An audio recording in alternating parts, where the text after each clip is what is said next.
இதை சொல்றோமா இல்லையா? பொதுமக்களுடைய கூட்டத்துல சொல்லத்தானே செய்யலாம். சொல்றோமா இல்லையா? பொதுமக்களுடைய கூட்டத்தில் இதை சொல்லும் போது இது சரிதான்ங்கிற நம்பிக்கை முதல்ல நம்ம மனசுக்குள்ள இருக்கணும். இருக்கணுமா வேண்டாமா? இந்த ஆயத்துக்கு என்ன அர்த்தம்? முதல்ல நம்ம மனசுக்குள்ள இந்த எண்ணம் கரெக்டா இருந்துச்சுன்னா, குர்ஆனை பற்றிய இந்த நம்பிக்கை நம்ம மனசுக்குள்ள கரெக்டா இருந்தா தஃப்சீர்ல இதுக்கு என்ன அர்த்தம்னு தேடிப்போம். அர்த்தம் வெளிப்படை இதுதான். அர்த்தம் வெளிப்படையா என்ன அர்த்தம் தான்? ஷிர்கே இல்லாமல் ஆகும் வரை அவர்களோடு நீங்கள் சண்டையிடுங்கள். இதுதான் அர்த்தம். என்னங்க இப்படி அர்த்தம் சொல்லிட்டு நியாயம் புரியுங்க? உலகத்துல யாரையும் நம்ம என்ன செய்யக்கூடாது? தூக்கி கூடாதுல்ல. சண்டையில போடணும், சண்டை போடணும்னு நல்லா சொல்றான். சண்டை போடணும்னு நல்லா சொல்றான். நம்ம என்ன செய்யணும்? சண்டை போடணும். முதல்ல நாம என்ன சொல்றோம்? குர்ஆன் மாதிரி நியாயமான வேதம் வேற ஒண்ணு இல்லைங்கிறோம். அப்புறம் என்ன சொல்றோம்? சண்டை போடுங்க. இன்னும் உங்களுக்கு கொஞ்சம் குழப்பலாம்.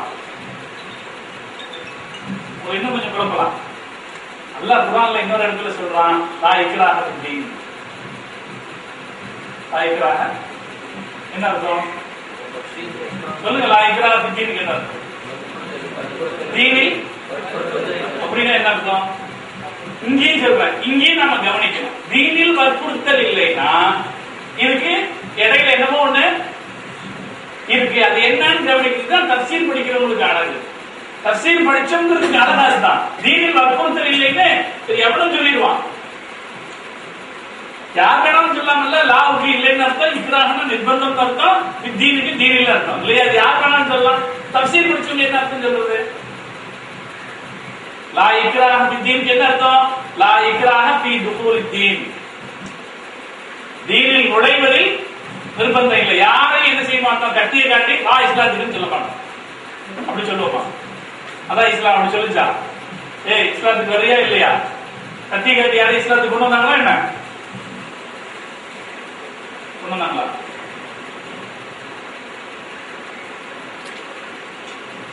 கொண்டு வந்தாங்களா? இதெல்லாம் முதல்ல நாம நம்பணும். கட்டியை கட்டி யாரையாவது இஸ்லாத்துக்கு கொண்டு வந்தாங்களா? கொண்டு ஒருபடி சொன்னாங்களா? இல்லையே. இன்னொன்னு இருக்கு. இஸ்லாம்ங்கிறது கட்டிய காட்டி யாரையும் கொண்டு வர்ற விஷயம் இல்லை. ஈமான்ங்கிறது இதயம் சம்பந்தப்பட்ட விஷயம். ஈமானுக்கு என்ன அர்த்தம்? அனுப்பிச்சிட்டாங்க. அனுப்பிச்சுட்டு லா இக்ராஹ ஃபித்தீன்ற ஆயத்தை உமர் ரலியல்லாஹு அன்ஹு ஓதுனாங்க. ரொம்ப சரியான அளவு. இந்த தீன்ங்கிறது கலீஃபா கீழே இறங்கி வந்து பிரச்சாரம் பண்ணணும். கலீஃபா கீழே இறங்கி வந்து கலீஃபாவுடைய முதல் வேலை என்ன? ஆட்சி பண்றது இல்ல, தீன பிரச்சாரம் பண்றது. கலீஃபா கீழே இறங்கி வந்து ஒரு கிழவின்னு பார்க்காம கிழவி கிட்ட தீன சொல்றாரு. அப்படி சொல்லிட்டு என்ன செய்யறாங்க? அம்மா மறுத்த உடனே என்ன நான் சொல்றேன் நீ கேட்காம போற மிரட்டல. நான் கலீஃபா வந்து சொல்றேன் மிரட்டல. பரவாயில்ல அனுமதிச்சு சொல்றாங்க. லா இக்ராஹ ஃபித்தீன் ஓதுறாங்களே, இதுதான் மார்க்கம். சத்தியம் இதுதான். இதுதான் நேர்மை. இந்த நேர்மைக்கு தீன்ல வந்து கொஞ்சம் கூட பங்கம் கிடையாது. இஸ்லாத்துல வந்து ரெண்டு முகம்ங்கிறதே கிடையாது. இந்த பக்கம் ஒரு முகத்துல பேசுறது, இந்த முகத்துல வேற முகத்துல பேசுறது இஸ்லாத்துல கிடையாது. ஒரே முகம் தான். எது சொல்றோமோ அது உறுதியா தெளிவா சொல்லிடுறது. அப்படி சொல்ற வகையில இஸ்லாம் வந்து நன்மைக்கும் சத்தியத்திற்கும் நேர்மைக்கும் மத நல்லிணக்கத்திற்கும் எதிராக பேசவே இல்லை. ஆனா இஸ்லாம் வந்து தௌஹீதுல உறுதியா இருக்குது, ஷிர்க் கூடாதுங்கிறது உறுதியா இருக்கு. இந்த ஆயத்து இஸ்லாத்தினுடைய நேர்மை என்ன செய்யுது? தலை சாட்டுது. லா இக்ராஹ ஃபித்தீன் தலை சாட்டுது. தலை சாட்டுது. காத்திலுன்னு சொல்லுது. காத்திலுன்னா என்ன அர்த்தம்? சண்டை போடுங்க. உமர் ரலியல்லாஹு அன்ஹு என்ன செய்யல? அப்படினால என்ன அர்த்தம்? இந்த ஆயத்துக்கு அர்த்தம் உமர் ரலியல்லாஹு அன்ஹு அந்த அம்மாவுடைய கழுத்துல கத்தி நீட்டி வரியா இல்லையான்னு கேட்கலையே. இந்த ஆயத்துக்கு என்ன அர்த்தம்? காத்திலோகம் அவர்களோடு நீங்கள் சண்டையிடுங்கள். அத்தாலா தக்குன ஃபித்ரத்துன், ஷிர்க் இருக்கக்கூடாது.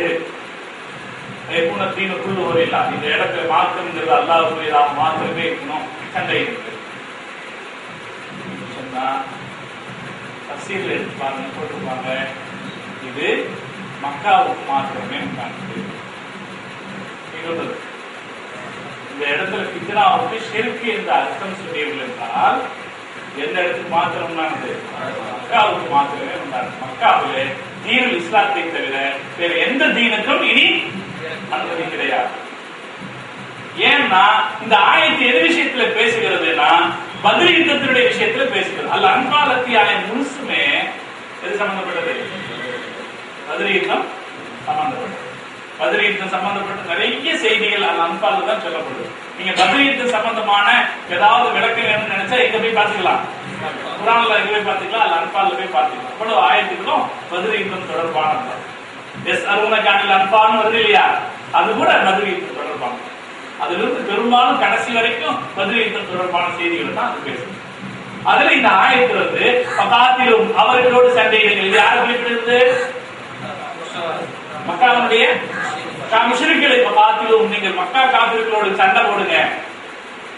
ஏன் சண்டை போடுங்கன்னு சொல்லுது? ஒரு சின்ன பேச்சு வந்துச்சு, யாரோட நம்ம சண்டை போட போறோம்? இவங்க எல்லாம் நம்ம சொந்தக்காரங்களாச்சு. யார் இவங்க? ரெண்டு தரப்பிலும் இது ஏற்பட்டது. மக்காவுடைய காபிர்களுடைய தரப்பிலும் இந்த சிந்தனை வந்துச்சு. மக்காவுடைய காபிர்கள்ல உத்பா பத்ர் யுத்தம் நடக்கிறதுக்கு முதல் நாள் ராத்திரி எல்லாரையும் கூப்பிட்டு பேசுகிற போது அவன் சொல்றான், பத்ர் யுத்தத்தை தடுக்கிறதுக்கு உத்பா முயற்சி செய்தான். பத்ர் யுத்தம் நடக்கிறது அன்னைக்கு முஹம்மது ஸல்லல்லாஹு அலைஹி வஸல்லம் மக்கா சஹாபாக்கள் சொன்னாங்க, அதோ அந்த சிகப்பு ஒட்டகையில் உட்கார்ந்து இருக்கானே அவன் இதில் இருக்கிறதுல நல்ல மனுஷன், இவன் சொல்றது இந்த மக்கள் கேட்டா இவங்க நல்லா பாதுகாப்பு அடைவார்கள் என்று சொல்ல சொன்னாங்க. அது யாரு? உத்பா. அவன் முதல் நாள் நான் என்ன முக்கத்திமா என்ன சொன்னேன், இன்றைய சூழ்நிலையில சமூகத்திற்கு ஏற்பட்டிருக்கக்கூடிய மிகப்பெரிய பலகீனம் உலமாக்கள் குர்ஆனை சரியாக புரிந்து கொள்ளாமல் இருப்பது. சொன்னா இது அக்செப்டடா விளக்கம் சொல்றதுன்னா தயங்குறாங்க. இன்னொன்னு என்ன செய்யறாங்க, மயக்கமான கருத்துக்களையே பேசிட்டு இருக்காங்க. அப்ப இதை மாத்தணும். இதை மாத்தணும்னா நாம என்ன செய்யணும்? குர்ஆனை சரியாக புரிந்து கொள்வதற்கு முயற்சி. இது அல்லாஹ் நமக்கு வழங்கிய வேதம். இதை புரியறதுக்காகத்தான் இத்தனை கல்வியை நம்ம கற்கிறோம். இதை விளங்குறதுக்காகத்தான் இத்தனை கல்வியை நம்ம கற்கிறோம். ஒரு ஆயத்துக்கு அல்லது ஒரு அத்தியாயத்துக்கு ஒரு சூறாவுக்கு ஒரு சரியான பொருள் புரியலைன்னா அப்புறம் நம்ம ஆலிமா இருந்து என்ன பிரயோஜனம்? ஒரு வசனத்துக்கு சரியான பொருள் புரியலைன்னா நம்ம ஆலிமா இருந்து என்ன பிரயோஜனம் இருக்கு? ஒரு இடத்துல ஒரு வசனம் கேள்விக்குள்ளாக்கப்படும் போது அதுக்கு சரியான பதில் சொல்ல முடியாதா நம்ம ஆலிமா இருந்து என்ன பிரயோஜனம் இருக்கு? அதனால இதை மனசுல வச்சுக்கணும். இந்த பொறுப்புணர்வோட தஃசீர் பாடங்களை நாம அணுகணும். பொறுப்புணர்வோட அதுல ஒரு விழிப்புணர்வு ஏற்படும். விழிப்புணர்வு பெரிய விஷயம் கிடையாது. சிம்பிளா ஒவ்வொரு வார்த்தையிலும் என்ன செய்யுது கவனம் செலுத்து. ஹபுலுல்லா அப்படின்னா அதுல என்ன அர்த்தம்? ஹபுலுல்லாஹ்ல கவனம் செலுத்தினா அவ்வளவு கருத்து புரியும் நமக்கு. அப்புறம் இன்னத்தீன நான் ரெண்டும் ரொம்ப பிரபலமா இருக்க வாசகத்தை தான் எடுத்துக்கிட்டேன். இன்னத்தீன இதெல்லாம் இஸ்லாம். தீனுக்கு என்ன அர்த்தம்? தீனுக்கு என்ன தஃசீர் சொல்றாங்க, தீனுக்கு என்ன அர்த்தம்? அந்த அர்த்தத்தை புரியணும். அப்ப இவாரத்துகள் குர்ஆனுடைய வாசகங்களுக்கு இருக்கிற அதே மாதிரி கத்தல் கிட்டார் இதெல்லாம் அர்த்தம் விளங்குறதுல இருக்கிற சாதாரண வித்தியாசம். இதெல்லாம் நாம சரியாக இவாரத்துகளை சரியா புரிஞ்சுக்கிற முயற்சி பண்ணா ரெண்டு நன்மை கிடைக்கும். ஒரு நன்மை என்ன, அந்த ஆயத்தை சரியா புரிஞ்சுக்கிற நன்மை கிடைக்கும். இன்னொரு நன்மை இல்மு அதிகரிக்கும். இல்மு அதிகரிக்கிறதுக்கு ஒரே சபபு குர்ஆன் தான். யாரு இதை உறுதியா நம்புறாங்களோ அவங்க பெரிய ஆளுமை. இல்மு அதிகரிக்கிறதுக்கான சபபு குர்ஆன். குர்ஆன் தான் என்ன சொல்றான்? குல்ல உகானல் பஹர் மிதாதல் சொல்லுங்க. குல்ல உகானல் பஹர் மிதாதல்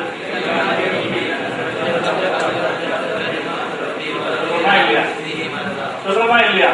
இது தீரவே தீராது, வற்றவே வற்றாதுன்னு சொல்றான். நம்மளோட அறிவு ஜெயிக்கிறதுக்கு வளர்றதுக்கு காரணம் எதில் இருக்கு? குர்ஆனுடைய இபாரத்துகள். இதை புரிஞ்சுக்கணும். இந்த இபாரத்துகளை கவனிக்கிறதுக்கு நம்ம முயற்சி செய்யணுமா? சரி, நம்ம தஃசீர் ஓதும் போது ஒரு ஆயத்து ஓதுனாலும் சரி, இபாரத்துகள் என்ன இருக்கு, அது நிறைய இருக்குன்ற அவசியம் கிடையாது.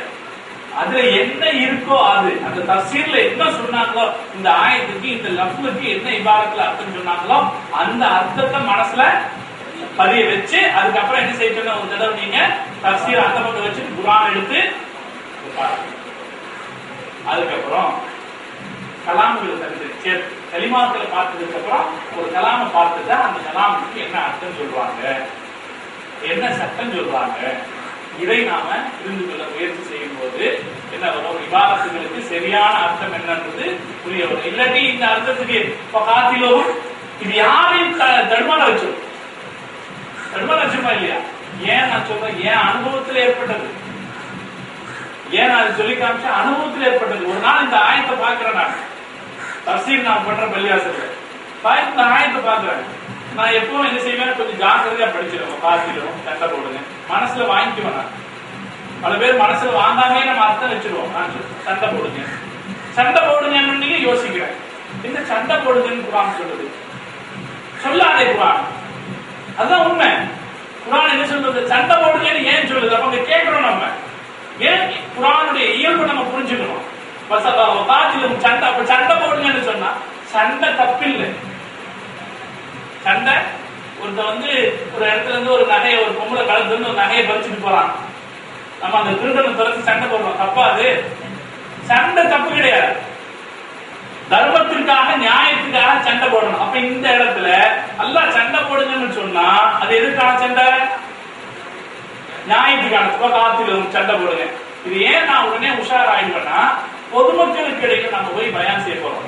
போய் செய்யும் போது இந்த ஆயத்தை சொல்லி அர்த்தம் வைக்கும் போது அவங்க சரியாக வழிகாட்டணும். அப்ப உடனே உஷாராயிடும். என்ன, ஓ அப்புறம் தான் இது என்னன்னு உடனே என்ன செய்யணும், அப்ப தீவிரமாக தஃசீர்களை பார்க்கிற போது இதுக்கான சரியான ஒரு ஸ்கெட்ச் அதுல கிடைக்கும். அப்ப என்ன செய்யணும், நாம அந்த இபாரத்துகளை பார்த்துட்டு அதுக்கு என்ன சரியான பொருள் சொல்லப்பட்டிருக்குங்கிறத நாம விளக்குகிற போது பல சமயத்துல என்ன செஞ்சிடலாம, சரியான கருத்து என்னங்கிறதுக்கு போயிடலாம். நான் ஏற்கனவே உங்கள்கிட்ட சொல்லும் போது தவறான பல தகவல்கள் திருக்குர்ஆனுடைய விரிவுரைகள்ங்கிற பேராலே நமக்குள் ஊடுருவி இருக்கிறது. நமக்குள்ள ஊடுருவி இருக்கு. அது உண்மையில திருக்குர்ஆன்ல இருந்து நம்ம புரிஞ்சுக்கிட்டது அல்ல, யாரோ சொல்ல கேட்டு பேச கேட்டு நாம விளங்கி வச்சிருக்கிற அர்த்தம். யாரோ சொல்ல கேட்டு பேச கேட்டு நாம விளங்கி வச்சிருக்கிற அர்த்தங்கள். அந்த அர்த்தங்கள் உதாரணத்துக்கு தம்பி கொஞ்சம் கொடுத்துங்க, சொல்லுங்க.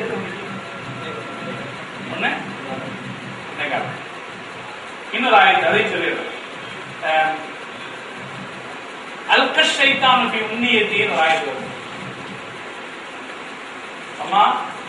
வமா அர்சல்னா மின் ரசூலின் இல்லா அல்க ஷைத்தானு ஃபீ உம்னியத்தின் இல்லா இதா தமன்னா அல்க ஷைத்தானு ஃபீ உம்னியத்தின். வருதா இல்லையா? அதுக்கு என்ன அர்த்தம்? இது எங்க வருது?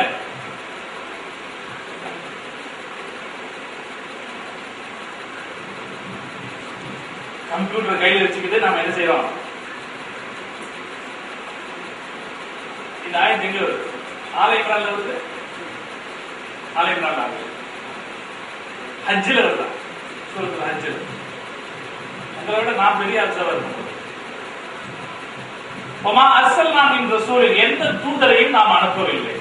இல்லா இதா தமன்னா அல்க ஷைத்தானு ஃபீ உம்னியத், அவர் ஓதுகிற போது அந்த ஓதருக்கு இடையே ஷைத்தான் தன்னுடைய வார்த்தைகளை போட்டே தவிர. ஷைத்தான் தன்னுடைய இந்த கருத்து கேள்விப்பட்டிருக்கீங்க? கேட்டது இல்லையா? எங்க வந்திருக்கு? பாடத்துல வந்திருக்கா? பாடத்துல வந்திருக்கா? நான் சொல்லுங்க.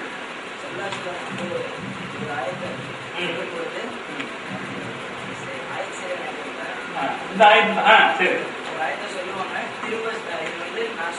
அஃபரைத்துல் லாத் வல் உஸ்ஸா மனாத் தாலிதல். அதோட நான் பெரிய அர்த்தம் சொல்லுங்க. அந்த ஆயத்தை சொல்லும்போது எனக்கு ஏதோ ஒன்று ரெண்டு இருக்குது. இது ஷைத்தான் போட்ட வஸ்வஸா, ஷைத்தானுடைய கவுல் இந்த கருத்து புரிஞ்சுதா? வமா அர்சல்னா மின் ரசூல் இல்லா இதா தமன்னா அல்க ஷை. இந்த இடத்துலயும் நான் சொல்றது அப்படிதான். என்னன்னா, இந்த ஆயத்துக்கு சரியா அர்த்தம் வைக்கணும்னா தஃசீரை சரியா கவனிக்கணும். வமா அர்சல்னா மின் ரசூலின் இல்லா இதா தமன், இந்த வாசகம் முன்ன பின்ன மாத்தி போடப்பட்டிருக்கும். இல்லா இதா தமன்னா, இந்த இடத்துல இல்லாவுக்கு அர்த்தம் பண்ணக்கூடாது, இல்லாவுக்கு அர்த்தம் பண்ணக்கூடாது. இல்லா இதா தமன்னா, அவர் ஓதுகிற போது அல்க ஷைத்தான், இந்த இடத்துல இல்லாவுக்கு அர்த்தம் கொடுக்கணும். அல்க ஷைத்தான், ஷைத்தான் போடுவான், போட்டே தடியாங்கிறதுக்கு என்ன அர்த்தம்? ஷைத்தான் போடுவான். அவருடைய கிராத்துல அவன் ஏதாவது ஒரு செய்தியை போட்டுருவான். இப்ப எந்த நபியும் அவருடைய சமூகத்துக்கு அவர் வேதத்தை ஓதி காட்டுகிற போது ஷைத்தான் அவருடைய தரப்புல இருந்து என்ன செய்யறான்? சில வார்த்தைகளை போடுறான். அப்புறம் அல்லாஹ் என்ன செஞ்சான்? அவன் போட்டதை அழிச்சிட்டு தன் வார்த்தைகளை அல்லாஹ் உறுதிப்படுத்துவான் அப்படின்னு அந்த ஆயத்து. புரியுதா? இந்த ஆயத்துக்கு தஃசீர் ஜலாலைன்ல என்ன அர்த்தம் சொல்லுவாங்க? மற்ற பெரும்பாலான தஃசீர்கள் என்ன அர்த்தம் சொல்லியிருப்பாங்கன்னா, ரசூல் ஸல்லல்லாஹு அலைஹி வஸல்லம் அவங்க மக்கால இருக்கும்போது அபரைத்துல் லாத் வல் உஸ்ஸா வ மனாத் சாலிசத்துல் உஹ்ரா அப்படின்ற அந்த ஆயத்தை ரசூல் ஸல்லல்லாஹு அலைஹி வஸல்லம் ஓதிட்டு இருக்கும்போது பெருமானாருடைய வாயிலிருந்து ஒரு வார்த்தை எப்படி போட்டுட்டான்? தில்கல் அரானிகுல் உலா, அவைகள் உயர்ந்த கடவுள்கள், இறைவனிடம் அவைகள் பரிந்துரை செய்யும். தில்கல் அரானிகுல் உலா, அவைகளுடைய அவைகள் இறைவனிடம் பரிந்துரை செல்லுன்ற வார்த்தைய சைத்தான் முஹம்மது ஸல்லல்லாஹு அலைஹி வஸல்லம் நாக்குல போட்டுட்டான். ரசூல் ஸல்லல்லாஹு அலைஹி வஸல்லம் சொல்லிட்டாங்க. சொன்ன உடனே மக்காக்காரங்க என்ன ஆயிடுச்சு? இவர் திரும்பிட்டாரு, இவர் நம்முடைய மார்க்கத்துக்கு திரும்பிட்டாரு அப்படின்னு மக்காக்காரங்க சொன்னாங்க. அதுக்கப்புறம் அல்லாஹ் தெளிவுபடுத்தினா, இது முஹம்மது ஸல்லல்லாஹு அலைஹி வஸல்லம் சொன்ன வார்த்தை அல்ல, இது என்ன யாருடைய வேலை? ஷைத்தானுடைய வேலை. அவன் தான் என்ன செஞ்சுட்டான்? இந்த வார்த்தைகளை போட்டுட்டான். அதனாலதான் இப்படி ஒரு வாசகம் வந்துருச்சு. அல்லாஹ் என்ன பண்ணிட்டான்? கடைசியில எது கரெக்டான வாசகமோ அந்த வாசகத்தை அல்லாஹ் செய்து, எது தப்போ அதை அல்லாஹ் அழிச்சுட்டான் என்று தஃசீர் ஜலாலைன்ல விளக்கம் சொல்லி இருப்பார்கள். சொன்னாங்களா? ஆனா இந்த விளக்கம் வந்து திருக்குர்ஆனுடைய அறிஞர்கள் இதை மறுக்கிறாங்க. இந்த விளக்கம் சரியானதல்ல, இப்படி அல்ல இருக்கு அர்த்தம். ஏன்னா ரசூல் ஸல்லல்லாஹு அலைஹி வஸல்லம் நாக்குல வந்து ஷைத்தான் வார்த்தையை போட்டு விட முடியுங்கிறது இது அவதூறாக இட்டுக்கட்டப்பட்ட செய்தி. இது அப்படியே என்ன ஆயிட்டது? மஷ்ஹூரான பிரபலமாக மக்கள் மத்தியில் இந்த பேச்சு வந்துட்டது. இது அவதூறாக இட்டுக்கட்டப்பட்ட செய்தி. இதுல யதார்த்தம் என்னன்னா, நபி குர்ஆனுடைய வசனத்தை ஓதி காட்டுகிற போது ஷைத்தான் அதுல தன் கருத்தை போடுவானா, ஷைத்தான் அதுல சில வஸ்வசாக்களை உண்டு பண்ணுவான். அதுல சில சந்தேகங்கள் உண்டு பண்ணுவான். அர்த்தமே சந்தேகங்கள், வஸ்வசாக்கள் அர்த்தம் சந்தேகங்களை உண்டு பண்ணுவான் அர்த்தம். அப்படி சந்தேகங்கள் உண்டு பண்ணப்பட்டா ரசூல் ஸல்லல்லாஹு அலைஹி வஸல்லம் என்ன செய்வாங்க? அந்த சந்தேகங்களை நிவர்த்தி செய்வாங்கன்னு அர்த்தம். இதுதான் யதார்த்தம். இதனை முஹக்கிகள் என்ன செய்வாங்க? தஃசீர்கள்ல என்ன செய்வாங்க? இந்த கருத்தை வந்து தெளிவுபடுத்துவாங்க. இந்த ஆயத்துக்கு சில பேர் இப்படி தஃசீர் சொல்லிட்டாங்க, ஆனா இந்த தஃசீர் சரியானது. இது என்ன பண்ணிட்டோம்னா, நபிமார்கள் மீது இருக்கிற நம்பகத்தன்மையை எடுத்து இல்லையா? ஷைத்தான் வந்து போடலானா இல்லையா? ஷைத்தான் வந்து அவரோட கருத்தை போடலானா என்ன? ரசூல்மார்கள் மீது இருக்கிற நம்பகத்தன்மையை எடுத்துரும். அதனால இது சரி தஃசீர் அல்ல, இது அவதூறாக இட்டுக்கட்டி உருவாக்கப்பட்ட செய்தி, யாரோ தெரியாதனமாக சொன்ன செய்தி. அதனால இதை சில முஃபஸ்ஸிர்கள் இதையே விளக்கமாக கூட சொல்லிட்டாங்க. ஆனால் இது சரியானதல்ல. சரியான கருத்து என்னன்னா, நபிமா அல்லாஹ் குர்ஆனை ஓதி காட்டுகிற போது சந்தேகங்களை ஷைத்தான் போடுவான். எப்படி போடுறது? குர்ஆன்ல சந்தேகம் இருக்கா? குர்ஆன்ல சந்தேகம் இருக்கா? லாரை பத்தி சந்தேகம். ஆனா சில நேரங்கள்ல சில சந்தேகங்களை போடுவான். உதாரணத்துக்கு அப்துல்லாஹ் இப்னு சலாம் ரலியல்லாஹு அன்ஹுக்கு ஒரு சந்தேகம் வந்துச்சு. என்ன வந்துச்சு? அவங்க ரசூல் ஸல்லல்லாஹு அலைஹி வஸல்லம் போய் நேர்ல கேட்டாங்க. அதான் ஒரு சந்தேகம் வந்தா உரியவங்கிட்ட கேட்டு தெளிவுபட்டுறணும். அப்துல்லாஹ் இப்னு சலாம் ரலியல்லாஹு அன்ஹுக்கு ஒரு சந்தேகம் வந்துச்சு. என்ன? வத்தஹது அக்பாரஹும் ஒரு ருஹபானஹும் அர்பாபன், யூதர்கள் அவர்களுடைய பாதிரிகளை ரப்புகளாக ஆக்கிக் கொண்டார்கள். இருக்கா? ஆயத்துக்கா இது?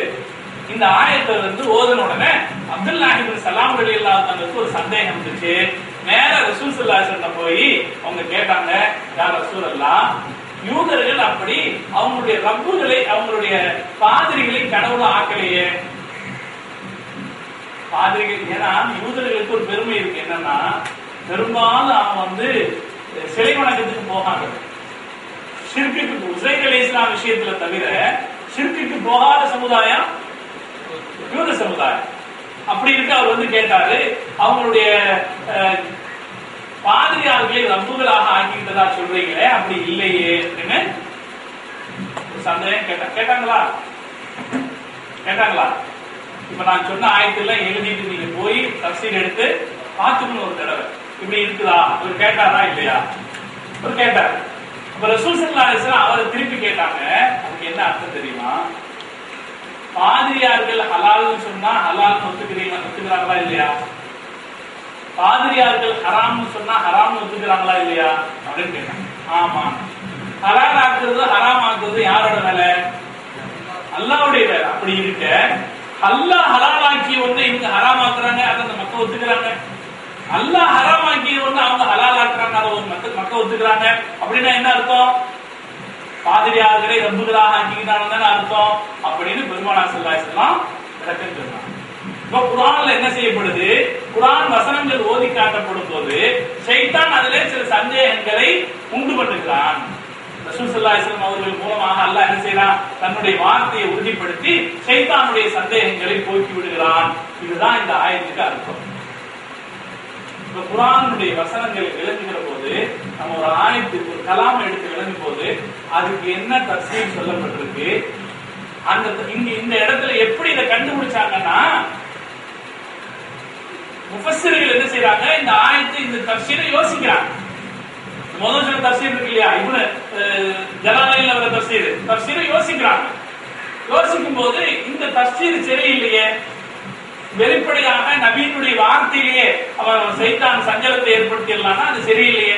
அப்ப அவங்க கண்டுபிடிச்சு இது சரியில்லை, இந்த கருத்து அவதூறாக சொல்லப்பட்டது, அதனால இந்த கருத்து சரியில்லைன்னு மாற்றி கொடுக்குறாங்க. இதுல என்ன நமக்கு புரியுது? ஒரு ஆயத்து சரியான முறையில விளங்கப்பட வேண்டும் என்பது நமக்கு சொல்லித்தருகிறது. இதெல்லாம் நீங்க கவனத்தில் இருக்கணும். நான் சில உதாரணங்கள் மாத்திரமா உங்களுக்கு சொல்லியிருக்கேன், அதுவும் தேர்ந்தெடுத்து சொல்லியிருக்கேன். இதனுடைய ஒரே நோக்கம் என்னன்னா, நீங்க தஃசீர் ஓதுகிற போது விழிப்புணர்வோடு வரும். அல் ஃபஹ்ம் ஃபில் குர்ஆன், குர்ஆனை விளங்குவதில் கொஞ்சம் விழிப்புணர்வும் தெளிவும் அவசியம். அப்படி விளக்கும் போது என்ன ஒரு மன உணர்வு நமக்கு இருக்கணும், இது நமக்கு ஹிதாயத்துக்கு வந்தது, இதுக்காகத்தான் நம்முடைய எல்லா படிக்கும் என்கிற போது இதை சரியா புரியணும் அப்படிங்கிற எண்ணத்தோட நாம ஓத வேண்டும். அதுக்காகத்தான் இவ்வளவு தூரம் நான் சொன்னேன். இன்ஷா அல்லாஹ் பின்னாடி நம்ம ரெண்டாவது உட்கார்கிற போது தஃஹீம் என்ன பண்றது, அதுல என்ன பிரச்சனை இருக்குங்கிறத நம்ம பார்க்கலாம். இதுல உங்களுக்கு புரிஞ்சுச்சா இல்லையா? இதுல ஏதாவது கேள்வி இருந்தாலும் நீங்க என்ன செய்யுங்க, எழுதிடுங்க. இப்ப கேட்காதீங்க, உங்களுடைய மற்ற சகோதரர்கள் ஒத்துக்க மாட்டாங்க.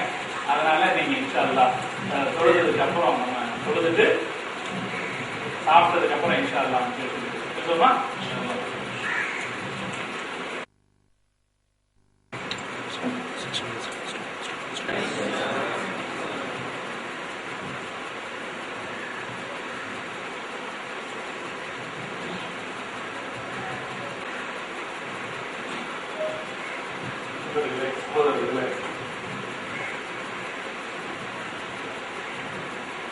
இந்த நம்முடைய அடுத்த நிகழ்வுல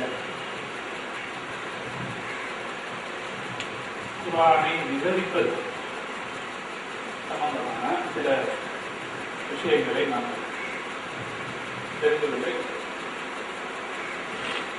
குர்ஆனை புரிதல் சம்பந்தமான ஒரு விழிப்புணர்வு உங்களுக்கு ஏற்பட்டிருக்கும் என்று நான் நம்புகிறேன்.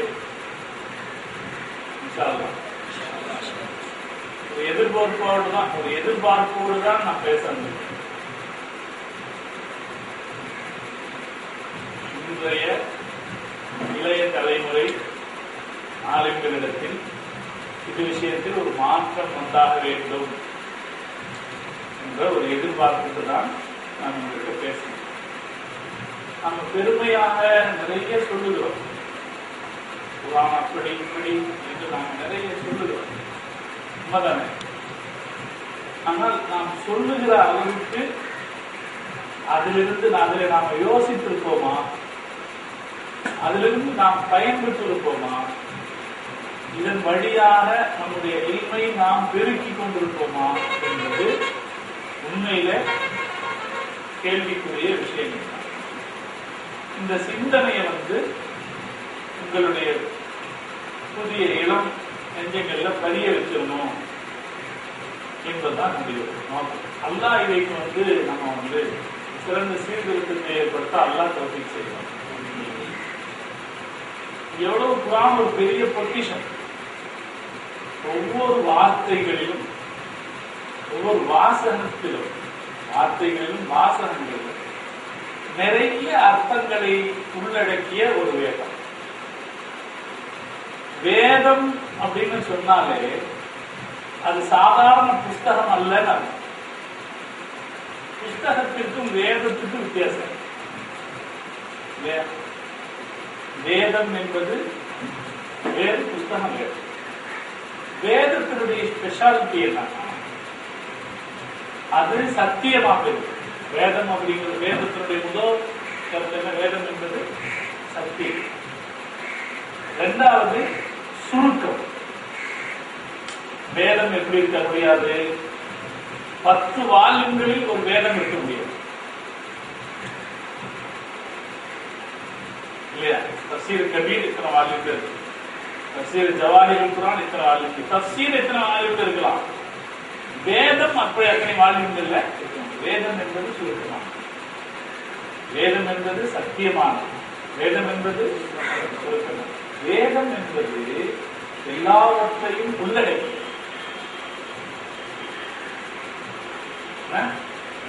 எல்லாமே அதுல இருக்கும். சுருக்கமா இருக்கும், எல்லாமே அதுல இருக்கும். எங்க அசரத்து அமாலுதீன் அசரத்து சொல்லுவாங்க, இதுல எல்லாம் இருக்கு, நம்ம எல்லாம் சொல்றோம், இதுல எல்லாம் இருக்குன்னு சொல்றோம். அனுபவத்துல எத்தனை விஷயத்தை அனுபவிச்சிருக்கோம். அதான் குர்ஆன் தஃசீர்ங்கிற பக்கம் இருக்கு. இது குர்ஆன் திபியானல் லிகுல்லி ஷை சொல்றோமா இல்லையா? பயான் பண்ணிருக்கீங்களா இல்லையா? திபியானல் லிகுல்லி ஷை. அப்புறம் இன்னொரு வார்த்தை இதே மாதிரி தஃசீரல் லிகுல்லி ஷை. குர்ஆன் ஒரு வேதத்தை பற்றி வேதம் சொல்லக்கூடிய சிறப்பு.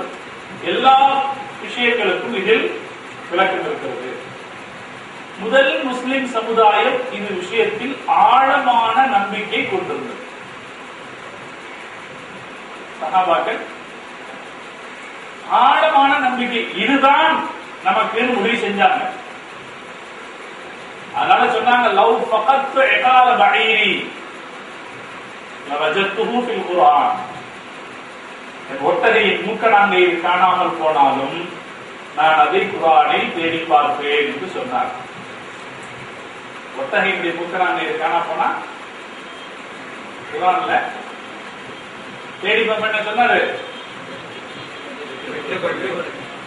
அப்ப அவருடைய உறுதி எப்படி இருக்கும்? அவருடைய நம்பிக்கை எந்த அளவுக்கு ஆழமா இருக்கும்? இது எங்க கிடைக்கும்? எனக்கு குர்ஆன்ல கிடைக்கும். இதுதான் முஸ்லிம் உம்மத்தினுடைய முதல் முஸ்லிம் உம்மத்தினுடைய குர்ஆனின் மீதான நம்பிக்கை. அதன்படி அவங்க செயல்பட்டாங்க. உலகத்துல மிகச்சிறந்தவர்களாக உயர்ந்தார்கள். இப்ப நாம சொல்லிக்கிட்டே இருக்கோம், திபியானல் லிகுல்லி ஷை, திபியானல் லிகுல்லி ஷைன்னு சொல்றோம். அது எந்த அளவுல விளங்கி இருக்கணும்? உஸ்தாது சொன்னாரு கமாலுதீனுக்கு, குர்ஆன்ல எல்லாம் இருக்கு. எப்படி இருக்குன்னா ஒரு இன்ஜினியரோட மேப் மாதிரி இருக்கு. தூக்கம் வருது லேசா, சாப்பிட்டு உண்ட மயக்கம் சொன்னதுக்கு இல்லையா? அப்படியெல்லாம் இல்லையே, எல்லாம் உற்சாகமா தான் இருக்கீங்க. எல்லாம் உற்சாகமா தான் இருக்கு.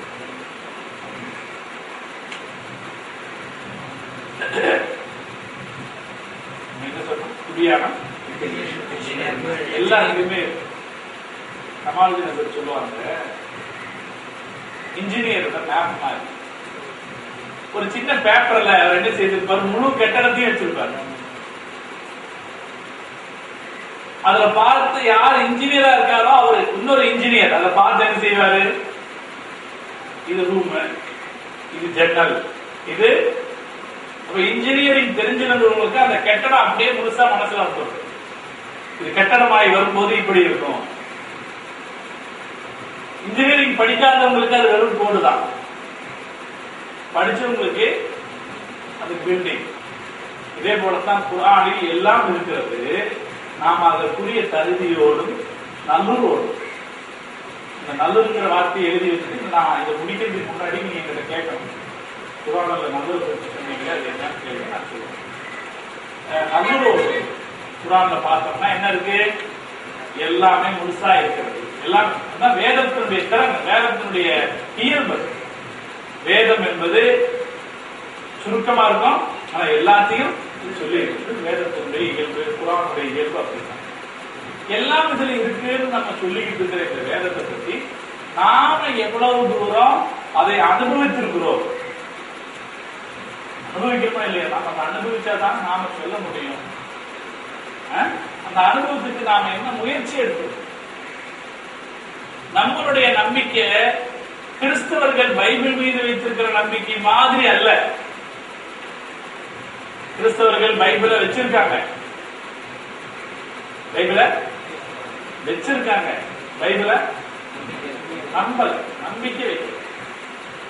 எத்தனை கிறிஸ்தவர்கள் ஆதம் ஹவ்வா படைக்கப்பட்டதை நம்புறாங்க? ஒரு தடவை பைபிள் சம்பந்தமான ஒரு கூட்டம், ஒரு பெரிய இடத்துல ஆயிரக்கணக்கான பேர் குழுமி இருக்கிறாங்க. அப்படி குழுமி இருக்கிற போது ஒரு வாதம் வருது. அதுல ஒருத்தர் எந்திரிச்சு பைபிளை நம்புறதா சொல்றீங்களே, அது உண்மைதானா அப்படின்னு கேட்டுருக்காரு. ஆமா, நாங்கெல்லாம் நம்புறோம் இருக்காங்க. அப்படின்னா பைபிள்ல இப்படி ஒரு செய்தி வந்திருக்கு, இது எத்தனை பேர் நம்புறீங்க அப்படின்னு கை தூக்கிட்டு இருக்காங்க. கிறிஸ்தவர்கள பாதி பேர் கை தூக்கு. இப்படி ஒவ்வொரு விஷயமா சொல்லி சொல்லி கேட்டிருக்கான். பாதி காவாசியாக, காவாசி அதை விட குறைஞ்சிச்சு.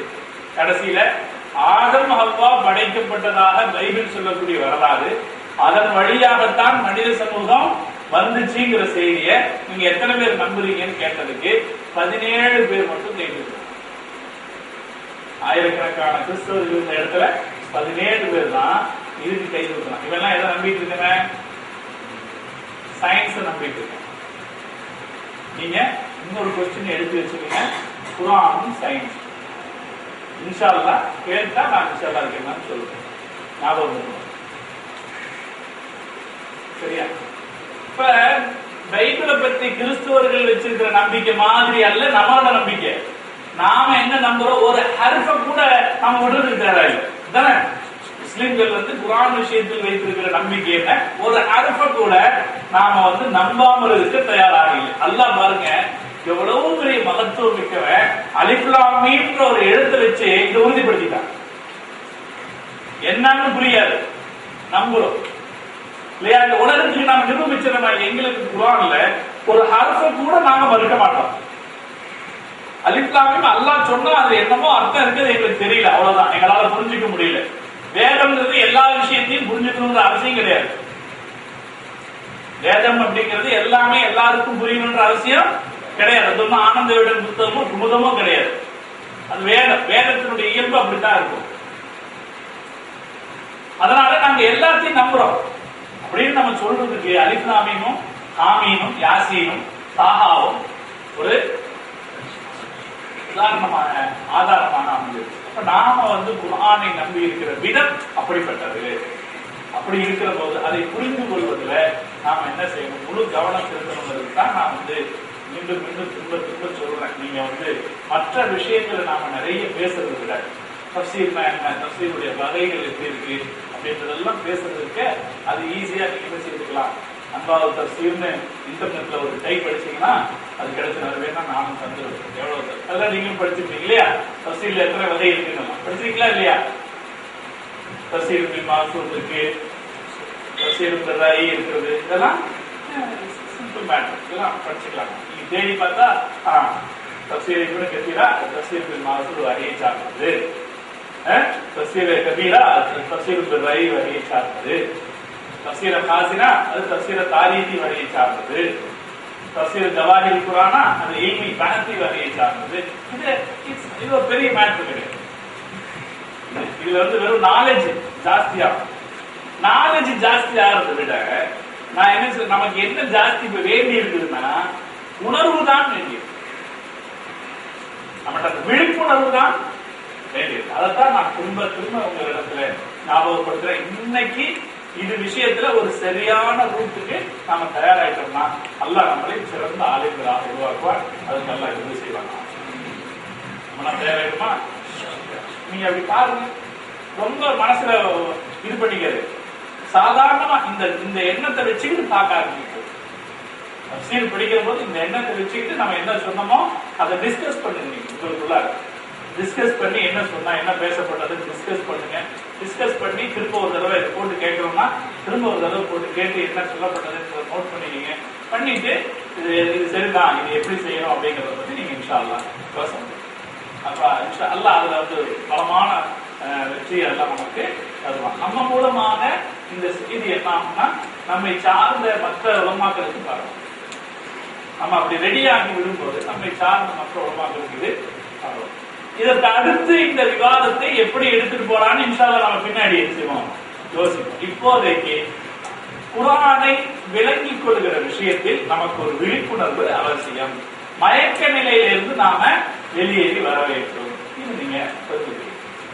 அதுக்கப்புறம் இரண்டாவது, குர்ஆனை நாம விளங்குகிற போது விளங்குவது ஒன்று இருக்குது, எடுத்து சொல்வது.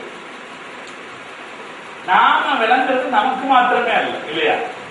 நம்ம ஆளுங்களாக நாம படிக்கிறது இருக்கு, நமக்கு மாத்திரமே அல்ல.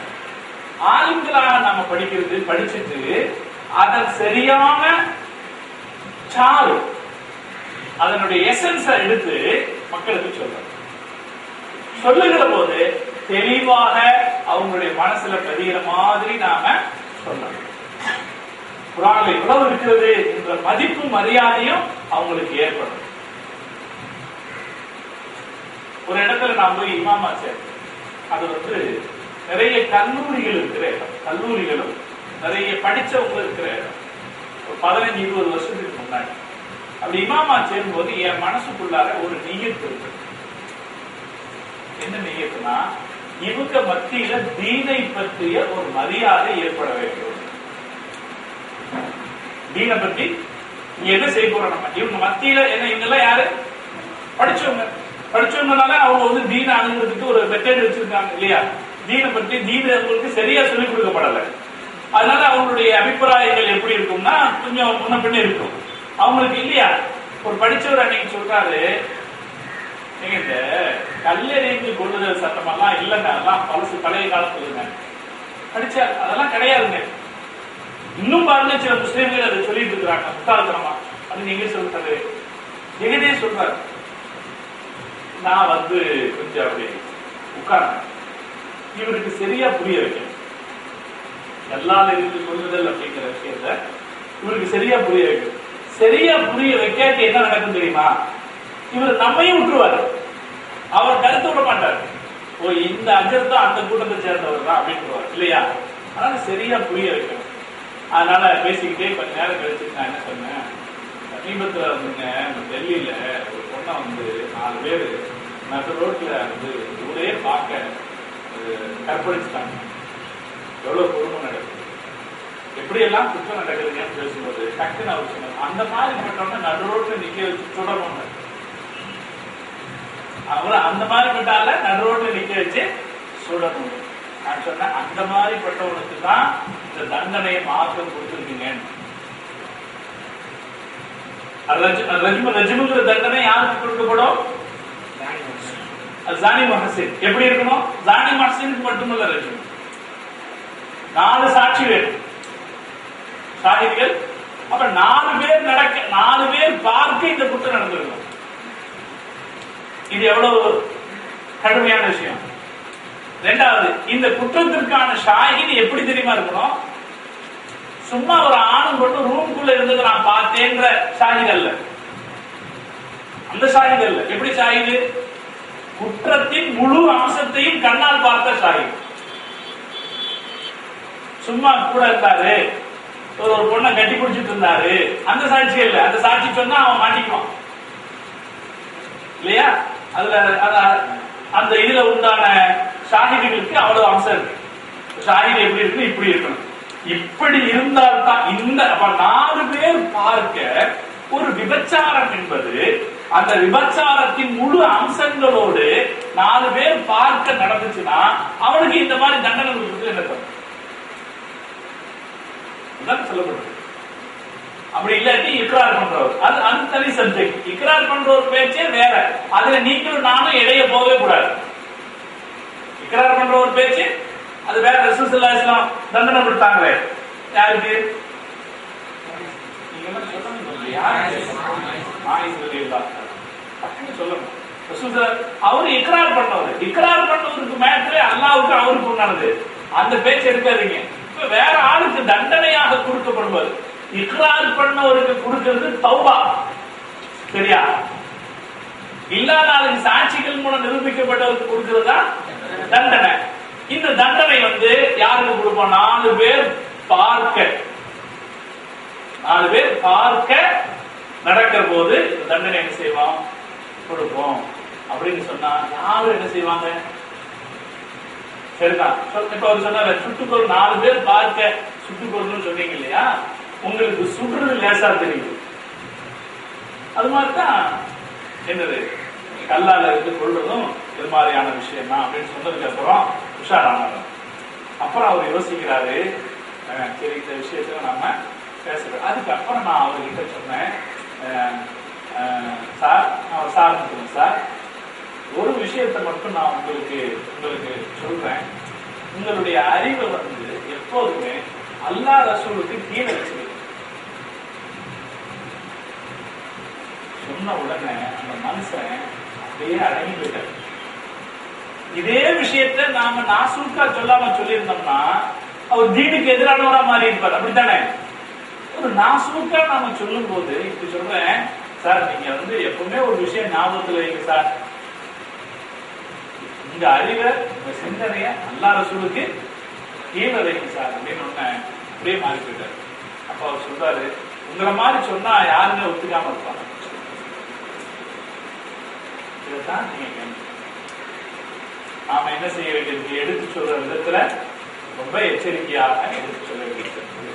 அப்ப நான் படித்த அந்த அவங்களுக்குரிய பகுதியில் இமாமா போகும்போது நான் ஒரு நியத்தை வச்சேன், தீனை பற்றி மரியாதையை எங்களுக்கு ஏற்படும்.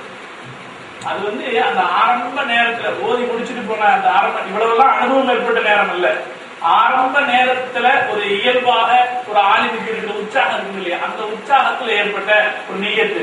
அதுக்கான தகுதியெல்லாம் நமக்கு இருக்காது. ஆனா அல்லாஹ் அதை வெற்றி ஆக்கி தரணும். இப்ப நான் சாப்பிட்டு இருக்கும்போது இப்ப ஒருத்தர் போன் பண்ணாரு, அந்த மஹல்லாக்காரர் தான். அங்கிருந்து நான் பல வருஷம் ஆச்சு. அந்த மஹல்லால பள்ளிவாசதி முத்தவலியாத்தவர் போன் பண்ணி இந்த மாதிரி ஒரு ஆள் ஹஜ்ஜுக்கு போறாரு, அவருக்கு ஒரு வீல் சேர் வாங்கி கொடுக்கணும், என்ன பண்ணலாம்னு கேட்கிறாரு. எத்தனை வருஷம் ஆச்சு? பல வருஷங்கள் ஆச்சு.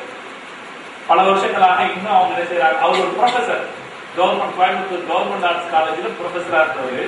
சாதாரண ஒரு விஷயத்துக்கு என்ன செய்யறாரு? போன் பண்ணி ரிசல்ட் என்னன்னு கேட்கிறாரு. அப்படி ஒரு மாற்றம் அங்க ஏற்பட்டுச்சு.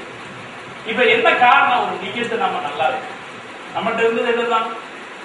நம்மகிட்ட இருந்தது என்னது? நியத்து தான். நியத்து நல்லா வச்ச உடனே அதை செஞ்சு கொடுக்கறது யாரு? நல்லா செஞ்சு கொடுக்கும். அதனாலதான் நாம என்ன செய்யணும்? இந்த விஷயத்துல நம்ம ஒரு தெளிவான ஒரு முடிவுக்கு வரணும்.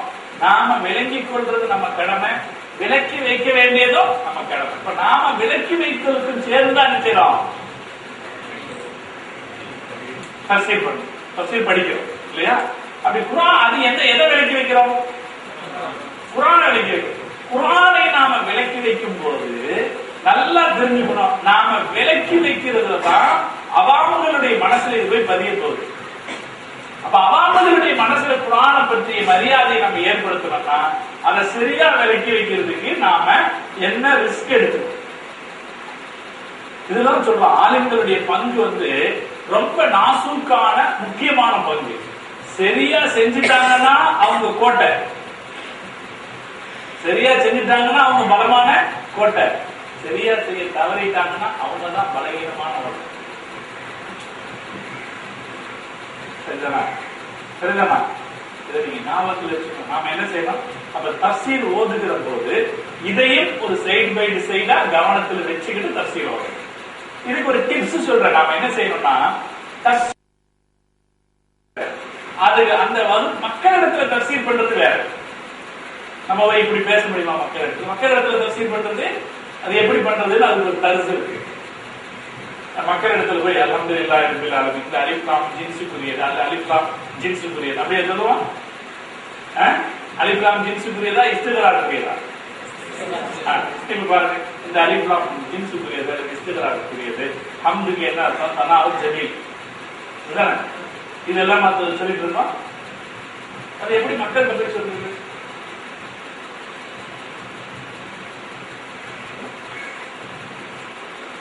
அல்ஹம்துலில்லாஹ். யாராவது ஃபாத்திஹா சூராவுக்கு தஃசீர் செய்றீங்களா? நான் பார்க்கிறேன். அத செய்றீங்களா? தூங்குறீங்க? சரி, நீ சரியா? சரி, சரி சரிங்களா? அது தஃசீர் சரி தூங்குறது வாங்க தம்பி, வாங்க, அதெல்லாம் வந்துருமா? எவ்வளவு நேரம் செய்வீங்க? எனக்கு 4 மணி வரைக்கும் தான் டைம் இருக்கு.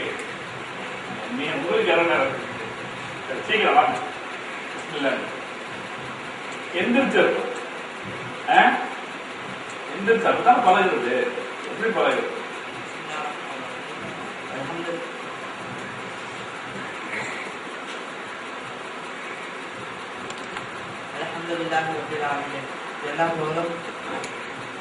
எல்லா அனைத்து உலகத்தையும் படைத்து அதற்கு பதிவாக்கக்கூடிய இறைவனுக்கு உரித்தது. அரஹ்மான் ராஹீம். எப்படிப்பட்ட அரஹ்மான்? அவன் மன்னிக்கக்கூடியவன். மறுமையிலும் இப்ப இருக்கிற துன்யாவிலும் மறுமையிலும் மன்னிக்க இறங்கி காட்டக்கூடியவன். அரஹீம், அதாவது துன்யாவில் மறுமையில் முஸ்லிம்களுக்கு மட்டும் மன்னிக்கக்கூடியவன். மாலிக் யௌமித்தீன், கியாமத் நாளின் போது அப்போது அரசாக இருப்பவன். இய்யாக நஅபுது வ இய்யாக நஸ்தஈன், உன்னையே நாம் வணங்குகிறோம், உன்னிலே நாம் உதவி தேடுகிறோம். இஹ்தினா ஸிராத்தல் சொல்லி நேரான வழியை எங்களுக்கு காட்டுவாயாக. ஸிராத்தல் லதீன அன்அம்த அலைஹிம், அந்த நபிமார்கள் அவர்களுக்கு வழங்கிய காட்டி நேரடியை காட்டுவாயாக. கைரில் மக்தூபி அலைஹிம், யார் மீது யஹூதியர் மீது கோபப்பட்டாய் அவர்கள் அல்லாமல் வலல்லாஹி நஸ்ரானிகள் அவர்கள் வழிகேட்டவர்களாகிய நஸ்ரானிகளுக்கு காட்டாத அவர்கள் அப்படிப்பட்ட லாலியங்களாக ஆக்காத நபிமார்களை காட்டிய நேரடியை காட்டுவார்கள்.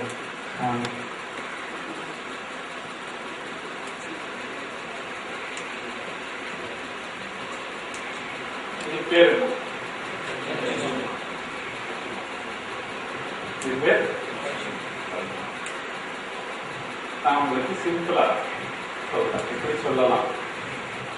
முதல்ல மக்களிடத்துல பேசுகிறது திருக்குர்ஆனுடைய முதல் அத்தியாயம் ஃபாத்திஹா சூராவுடைய சிறப்புகள்ல ஏதாவது ஒரு சிறப்பு சொல்லலாம். எத்தனையோ சிறப்புகள். நபி ஸல்லல்லாஹு அலைஹி வஸல்லம் அவர்கள் ஒரு தடவை பள்ளிவாசலுக்கு போனாங்க. ஒருத்தர் தொழுதுகிட்டு இருந்தாரு. அவரை வாங்க கூப்பிட்டாங்க. அவர் தொடர்ந்து தொழுதுகிட்டே இருந்தாரு. தொழுது முடிச்சதுக்கு அப்புறம் திரும்ப வந்தார். ஸல்லல்லாஹு அலைஹி வஸல்லம் கேட்டாங்க, நான் உங்களை கூப்பிட்டேனே, நீங்க ஏன் வரல? அவர் சொன்னாரு, நான் தொழுதுட்டு இருக்கேன்.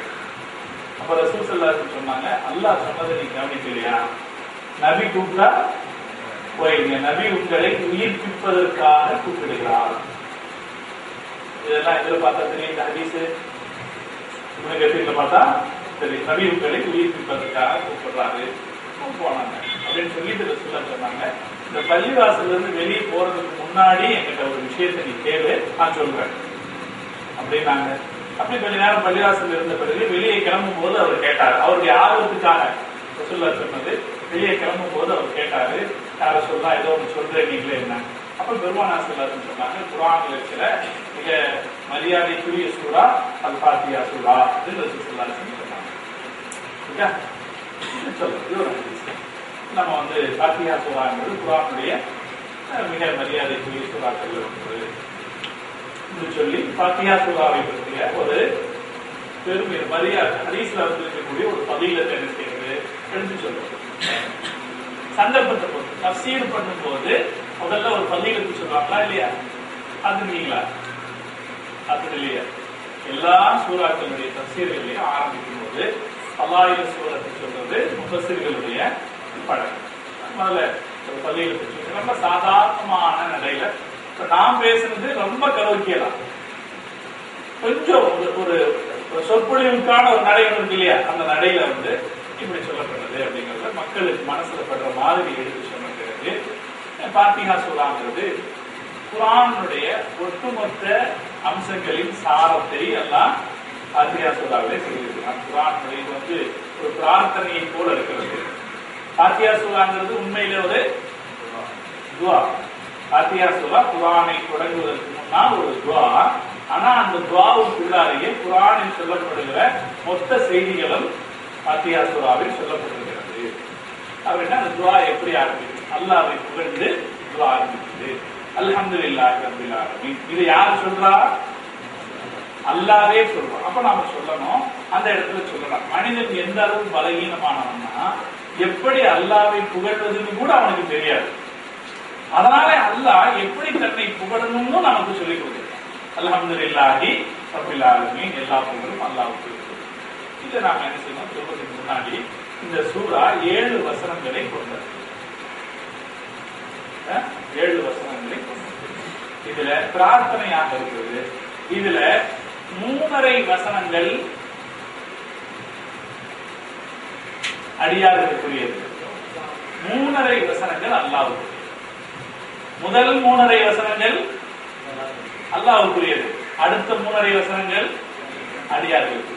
முதல் 3.5 வசனங்கள் அல்லாஹ்வை புகழ்வதாக, அடுத்த 3.5 வசனங்கள் அல்லாஹ்விடத்திலே அடியார்கள் தங்கள் பிரார்த்தனையை கேட்பதாக அமைந்திருக்கிறது. முதல் 3.5 வசனம் என்ன?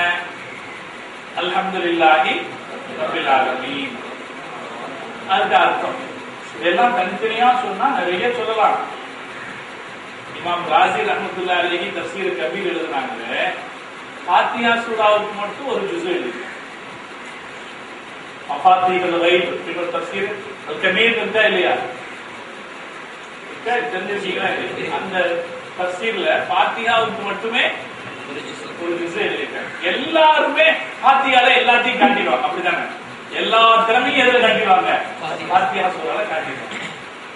பாத்திஹா, அதனால ஒவ்வொன்றும் அல்ஹம்து, ஹம்துனா என்ன, அதெல்லாம் மக்களுக்கு நாம என்ன செய்ய வேண்டியதில்லை, சொல்ல வேண்டியது. எது சொல்லணுமோ அதை மட்டும் நோட் பண்ணி வச்சுக்கணும். புகழுக்குரியவன் அல்லாஹ் தாங்க. அல்ஹம்துலில்லாஹ் இல்ல, ஒவ்வொரு மூமினும் என்ன ஒத்துக்கொள்கிறார்? புகழுக்குரியவன் அல்லாஹ் தான் என்று ஒத்துக்கொள்கிறார். அப்புறம் எதுக்கு நீங்க பெருமைப்பட்டுக்கிறீங்க?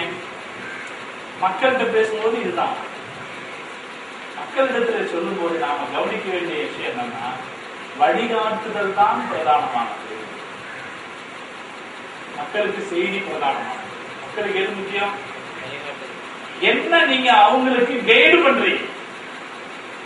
அப்ப தஃசீர்கள்ல யார் இன்னைக்கு சக்சஸ் பண்றாங்கன்னா, யார் வந்து கேட்கிற இடத்துல நீங்க எதை பத்தி வேணாலும் பேசுங்க. பத்ர் யுத்தத்தை பத்தி அன்பால் அத்தியாயத்துல பேசுவோம். நம்ம பேசுறதோட உனக்கு என்ன இதுல இருந்து கிடைக்குதுன்னு ஒரு வார்த்தையை சொல்லிருக்கணும். இந்த கைடு முக்கியம். இப்ப அல்ஹம்துலில்லாஹ் அல்லாஹ்வுக்கே எல்லா புகழும் சொல்லிட்டு வைங்க, இதுக்குள்ள எல்லா தஃசீரும் சொல்லிட்டா மக்களுக்கு விளக்கம் கிடைச்சிடும். ஆனா கைடு கிடைக்காது. கைடு கிடைக்காவிட்டா அவங்களுக்கு நிக்காது. இன்னொன்னு பலன் அளிக்காது. எது பலன் அளிக்கும்னா, எது ஒரு கைடாக அமையும் நல்லா தெரிஞ்சுக்கணும். நிறைய செய்திகளை சேகரிப்பதோ, செய்திகளை மலமலமலமலான்னு கொட்டி நிறைய குறிப்பெடுக்க வைக்கிறதோ அது அல்ல பேச்சு. நடைமுறைக்கு தூண்டுகிற வழிகாட்டுதலை தருவதுதான். சரிதானா? அது அக்செப்டட்? சரிதானா? இது நல்லா புரிஞ்சுக்கணும், திரும்ப திரும்ப புரிஞ்சுக்கணும். நடைமுறைக்கு தூண்டுகிற வழிகாட்டு. இப்ப அல்ஹம்துலில்லாஹ்க்கு அர்த்தம் சொல்லணும். அல்ஹம்துலில்லாஹ் அல்லாஹ்வுக்கு எல்லா புகழும் அப்படின்னு சொல்லும் போது அல்லாஹ்வுக்கு தானே எல்லாரும் ஒத்துக்கிறீங்களா இல்லையா? 1000 தடவை ஒத்துக்கிறீங்களே. ஆனா யோசிக்கிறீங்களா எத்தனை விஷயம் உங்களுக்கு பெருமை கிடைக்கணும்னு நினைக்கிறீங்க? அல்ஹாஜ்னு டைட்டில் போடாததுக்காக பெரிய சண்டையே வந்துருச்சுங்க எங்க ஊர்ல. எங்க ஊர்லயும் சேர்த்து தெரியும், உங்க ஊர்ல இல்லையா இல்லையா? அதுதான் இல்லையா? அல்ஹாஜின் பேர் போடலன்றதுக்காக பேர் போட்டாரு, அல்ஹாஜின் போடாம விட்டாரு, அதுக்காக சண்டை வருது. அல்லது பெருமையா போடாம விட்டாங்க, தலைவர் செயலாளர்னு போடாம விட்டாங்க, அந்த சண்டை வருது, பேர் போடாம இருக்காங்க, சண்டை வருது, இவ்வளவுலாம் வருது, ஏன் நம்ம சண்டை போடணும்? எல்லா பெருமைக்கும் புகழுக்கும் உரியவன் அல்லாதான் என்ற நம்பிக்கை நமக்குள்ள அழுத்தமா இருந்தா நாம ஏன் பெருசா எடுத்து செய்தி சொன்னோம்னா மக்கள் மனசுல பதியும். அதுல 2 பேருக்கு அது பயன். 100 பேருக்கு பேசினோம்னா 2 பேருக்கு பயனளிக்கும். இப்போ ஒரு தஃசீருடைய பிரயோஜனம் நடத்துறாங்க, புரிஞ்சுதா? யார் இதில் வெற்றி அடைந்தார்கள் என்றால், வெற்றி அடைதல் என்ன, குர்ஆனை கொண்டு போய் சேர்க்கிறது. யார் இதில் வெற்றி அடைகிறார்கள், யார் கைடுலைன் கொடுக்கிறார்களோ அவர்கள் வெற்றி அடைவார்கள். நிறைய பேசலாம், கைடுலைன் கொடுக்கும். அல்ஹம்துலில்லாஹி ரப்பில் ஆலமீன். ரப்புல நிறைய பேசலாம். ரப்பு நீங்க யோசிங்க, நான் அதுக்காகத்தான் சொல்லுவேன். ரப்பு அப்படிங்கிற வார்த்தைக்கு என்ன அர்த்தம்?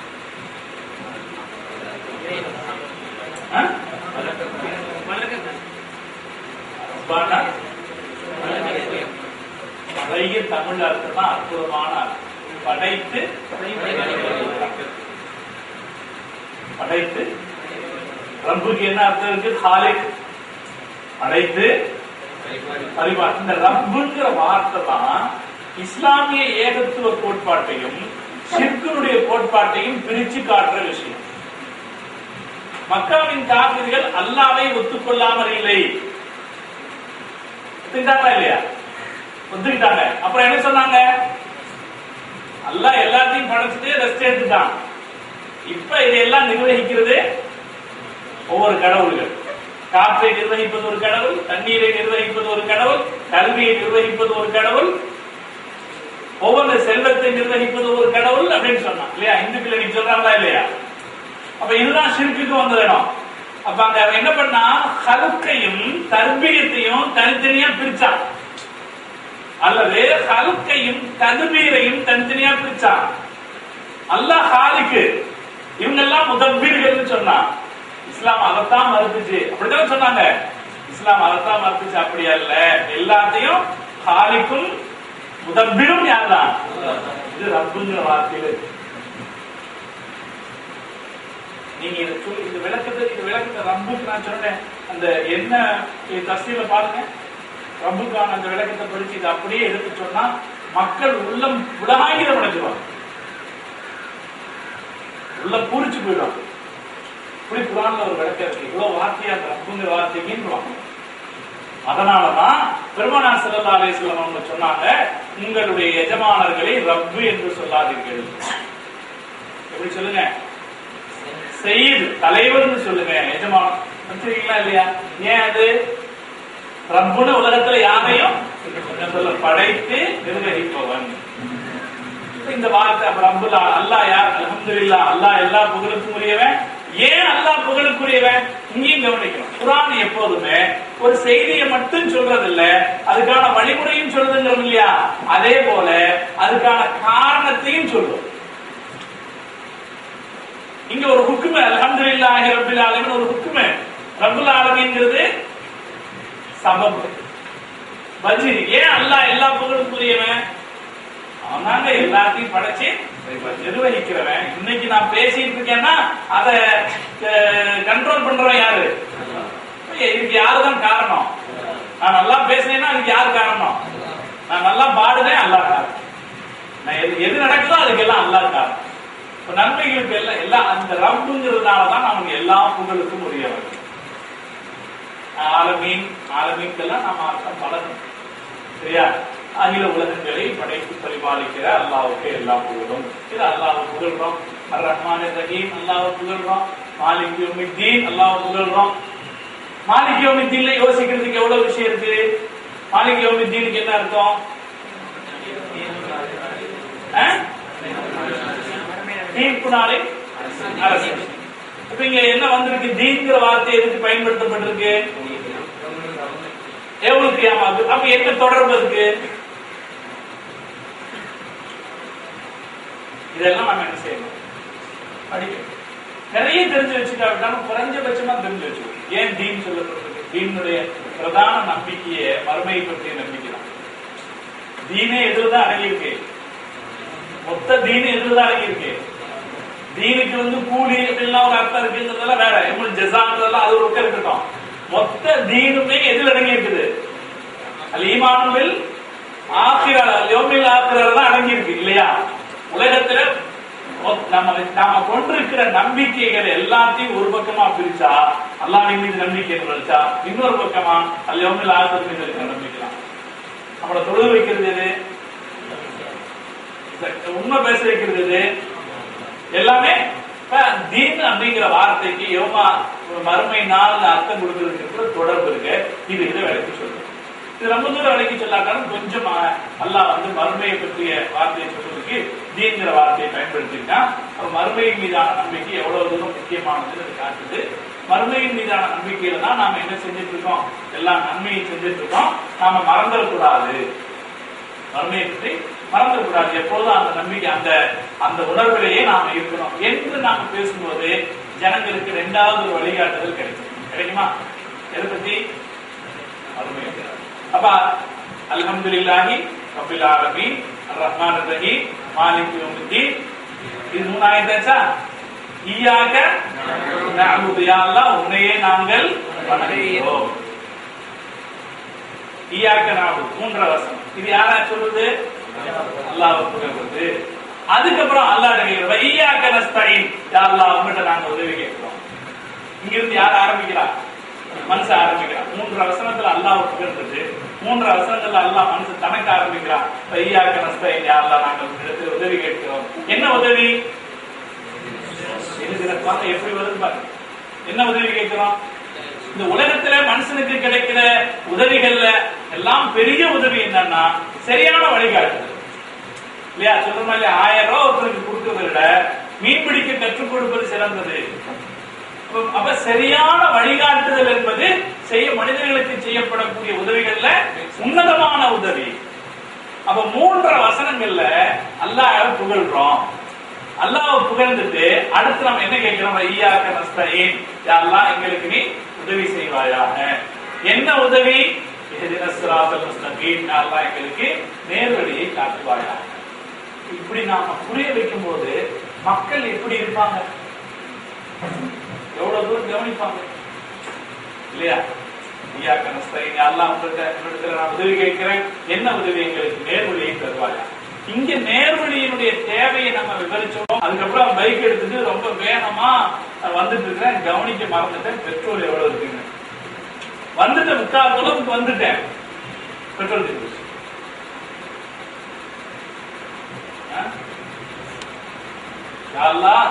போய் சேரணுமே அப்படின்னு நினைச்சேன்.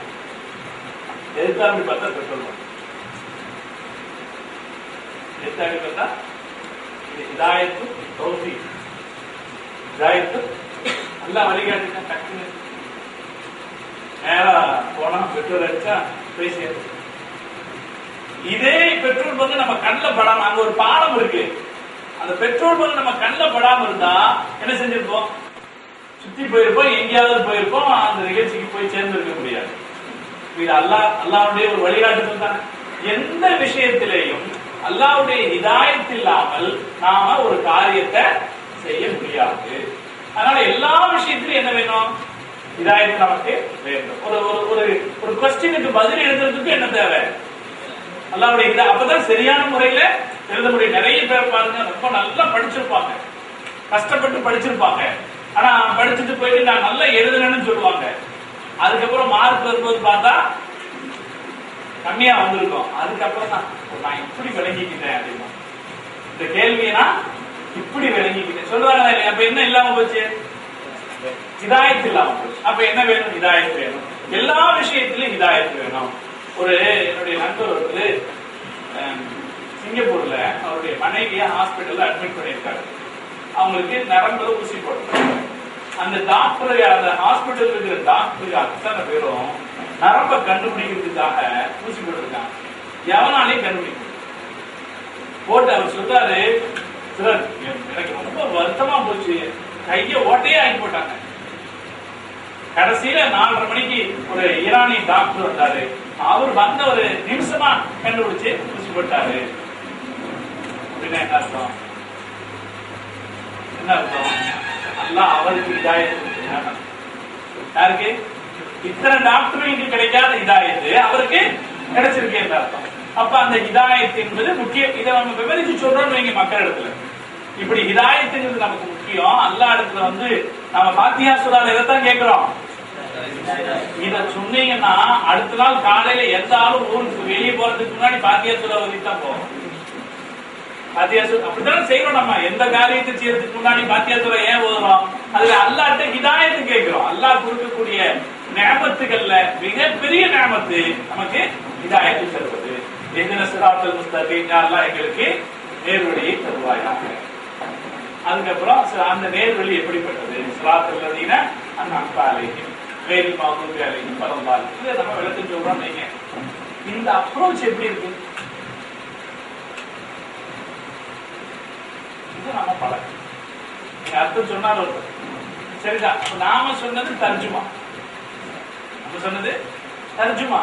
நான் சொல்றேன் இது மக்களுக்கு தஃசீர் செய்யக்கூடிய பாணி. மக்கள்கிட்ட போய் முதல்ல ஃபாத்திஹா சூராவை பற்றி ஒரு அறிமுகத்தை கொடுத்து அதுல எத்தனை ஆயத்துகள், இந்த ஆயத்துக்களுடைய எண்ணிக்கையை பிரிச்சாலே அவன் மனசுல அது பதிஞ்சிடும். பதிஞ்சிருமா இல்லையா? பதிஞ்சிரு. எப்படி பதிஞ்சிரும்னா ஆழமா பதிஞ்சிடும். மொத்தம் 7 ஆயத்து. அதுல 3 ஆயத்துல அல்லாஹ்வை புகழ்றோம். அதுக்கப்புறம் துஆ கேட்கிறோம். ஃபாத்திஹா சூராவே இதுக்கு துஆவுக்குரிய சூரா தான். ஒரு துஆ அல்லாஹ்ட்ட கேட்கிறோம். என்ன துஆ? எங்களுக்கு நேர்வழியை காட்டுவாயாக ஒரு துஆ அல்லாஹ்ட்ட கேட்கிறோம். அதுக்கு உண்டான ஒரு சூரா தான். ஆனா இப்படி கேட்கிறோம். 3.5 வசனங்கள்ல அல்லாஹ்வை புகழ்றோம். 3 வசனத்துல நம்ம அல்லாஹ் இடத்துல துஆ கேட்கிறோம். இது எப்படி இருக்கிறது என்று விளக்கி சொன்னோம்னா அவங்க மனசுல ஒரு பாடம் தெரிஞ்சிருமா இல்லையா? நீங்க இனி பேசி பாருங்க. இதுல என்னெல்லாம் இருக்கு? இன்னும் நிறைய விஷயம் இருக்கு. நான் வந்து ஒரு 10 நிமிஷத்துல சொன்னா, இப்ப இது இஹ்தின ஸிராத்தல் முஸ்தகீம்ல ஸிராத்தல் முஸ்தகீம்னா என்ன? அன்அம்த அலைஹிம்னா என்ன? கைரில் மக்தூபி அலைஹிம்னா யார்? ரசூல் ஸல்லல்லாஹு அலைஹி வஸல்லம் என்ன சொன்னாங்க? ஏன் சொன்னாங்க? ஏன் ரசூல் ஸல்லல்லாஹு அலைஹி வஸல்லம் யூதர்களை அல்லாஹ்வுடைய சாபத்திற்குரியவர்கள் என்று ஏன் சொன்னார்கள்? ஏன் சொன்னாங்க? ஏன் சொன்னாங்க? கிறிஸ்தவர்களை வழிதவறியவர்கள் என்று ஏன் சொன்னாங்க? இதுக்கெல்லாம் எங்க விளக்கம் இருக்கு? தஃசீல் இருக்கு. நம்ம விளங்கி இருக்கமா? விளங்கி இருக்கமா? எத்தனை சோதி இருக்கு தஃசீல்? அப்பா எத்தனை சோதி இருக்கு? நம்ம எத்தனை உங்களை மாதிரி ஒரு கட்டத்துல நானே இருந்தோம். எத்தனை சோதி இருக்கோம்? பல வருஷம் தஃசீர் ஓதியும் கைரில் மக்தூபி அலைஹிம்க்கு காரணம் என்னன்னு தெரியாத நிலை தான் நம்முடைய நிலை. நான் குறை சொல்லவில்லை, யதார்த்தம். அந்த நிலைமையை தாண்டி தான் நான் வந்து நாம கவனிக்கணும்னு சொல்றேன். ஏன் அவங்க மக்தூப் அலைஹிம்னு சொல்லப்பட்டாங்க? காரணம் என்ன? சத்தியம் என்னதென்று தெரிந்து அதை மீறினார்கள். எது ஹக்கு என்று தெரிந்தும் அதை துணிந்து மீறினார்கள். அதனால் அவங்க சபிக்கப்பட்டார்கள். சனிக்கிழமையில மீன் பிடிக்க கூடாது என்று அவர்களுக்கு உத்தரவு சொல்லப்பட்டிருந்தது. அந்த உத்தரவை தெளிவா தெரிஞ்சுக்கிட்டு அல்லாஹ்வை ஏமாத்துற மாதிரி மீறினான். தெரியாம செஞ்சவன் அல்லவன், தெரிஞ்சு வேணும். இப்போ அப்படித்தானே யூதன் என்ன செய்யறானோ தெரிஞ்சு பிளான் பண்ணி தான் தப்பு செய்வான். தப்பு செஞ்சுட்டு தன் வார்த்தைகளால அதை மறைக்க முயற்சி செய்வான். யூதர்களுடைய இயல்பு. எந்த தப்பையும் துணிஞ்சு செஞ்சுட்டு அதை மறைக்க முயற்சி பண்றது. சனிக்கிழமையில ஆண்டவர் மீன் பிடிக்க கூடாதுன்னு சொன்னா நம்ம வெள்ளிக்கிழமையே பலப்பட்டு வைப்போமே. அல்லாஹ் பார்த்தான், நீ இப்படியா செய்யற, நீங்க எல்லாம் குறைஞ்சதலாக போங்கன்னு சபிக்கப்பட்டார்கள் இல்லையா? சாபம் என்பது அல்லாஹ்வுடைய கோபம். அதான் கைரில் மக்தூபி அலைஹிம். அப்ப காரணம் என்ன? யூதர்கள் சபிக்கப்பட்டார்கள். என்ன காரணம் சபிக்கப்படுறதுக்கு? உண்மை என்னன்னு தெரிஞ்சு, சட்டம் என்னன்னு தெரிஞ்சு வேண்டுமென்றே மீறினார்கள். பலவாழ்லின் வழிதவறியவர்கள் கிறிஸ்தவர்கள். ஏன் கிறிஸ்தவர்கள்? என்ன அவன் பொறுத்த வரைக்கும் அவன மாதிரி ஒரு பரிதாபத்துக்குரிய கருத்து வேற யாரும் கிடையாது. ஏன்னா சத்தியம், அதாவது ஈசா அலைஹிஸ்ஸலாத்த யூதன் வந்து மறுத்தான். அதனால அவர் சிலுவையில் அறையப்பட்டதுல அவன் என்ன செஞ்சான்? சிலுவையில் அறையப்பட்டாலும் நம்புனா, அதுல மகிழ்ச்சி அடைஞ்சான். இவனும் என்ன செஞ்சாங்க? அதுல அவரு தெளிவா சொல்லிட்டு போயிருந்தார். 3 நாளைக்கு முன்னாடி பைபிள் சொல்லுது, 3 நாளைக்கு முன்னாடி ஈசா அலைஹிஸ்ஸலாம் மக்களிடத்துல சொன்னாரு, என் இறைவன் என்னை தன்னளவில் உயர்த்தி கொள்வதாக வாக்களித்திருக்கிறான், நீங்க கவலைப்படாதீங்க அப்படின்னு சொன்னாரு. நான் திரும்ப வருவேன், இதையும் அவர் சொன்னாரு. தெளிவா தான் சொல்லிட்டு போனாரு. ஆனா அல்லாஹ் யூதர்களை திசை திருப்புவதற்காக செய்த வேலை இன்னொரு ஆள ஈசா அலைஹிஸ்ஸலாம் மாதிரி ஆக்குனது இல்லையா? ஈசா அலைஹிஸ்ஸலாத்துடைய வார்த்தையில நம்பிக்கை இருந்ததுன்னா இவனுக்கு இதை நம்பி இருக்க கூடாது இல்லையா? சிலுவையில ஈசா என்ன சொல்லிட்டு போயிருக்காரு, என் இறைவன் என்னை உயர்த்த சொல்லிட்டு போயிருக்க, தெளிவா இருக்கு, பைபிள் சொல்லுது. நீங்க எதை நம்பணும்? எங்க ஒண்ணும் வேண்டாம். உஹது யுத்தத்துல ரசூல் ஸல்லல்லாஹு அலைஹி வஸல்லம் கொல்லப்பட்டுட்டாங்கன்னு செய்தி தெரிஞ்ச உடனே எல்லாரும் என்ன செஞ்சாங்க? ஓடி போனாங்க இல்லையா? படிச்சீங்களா இல்லையா?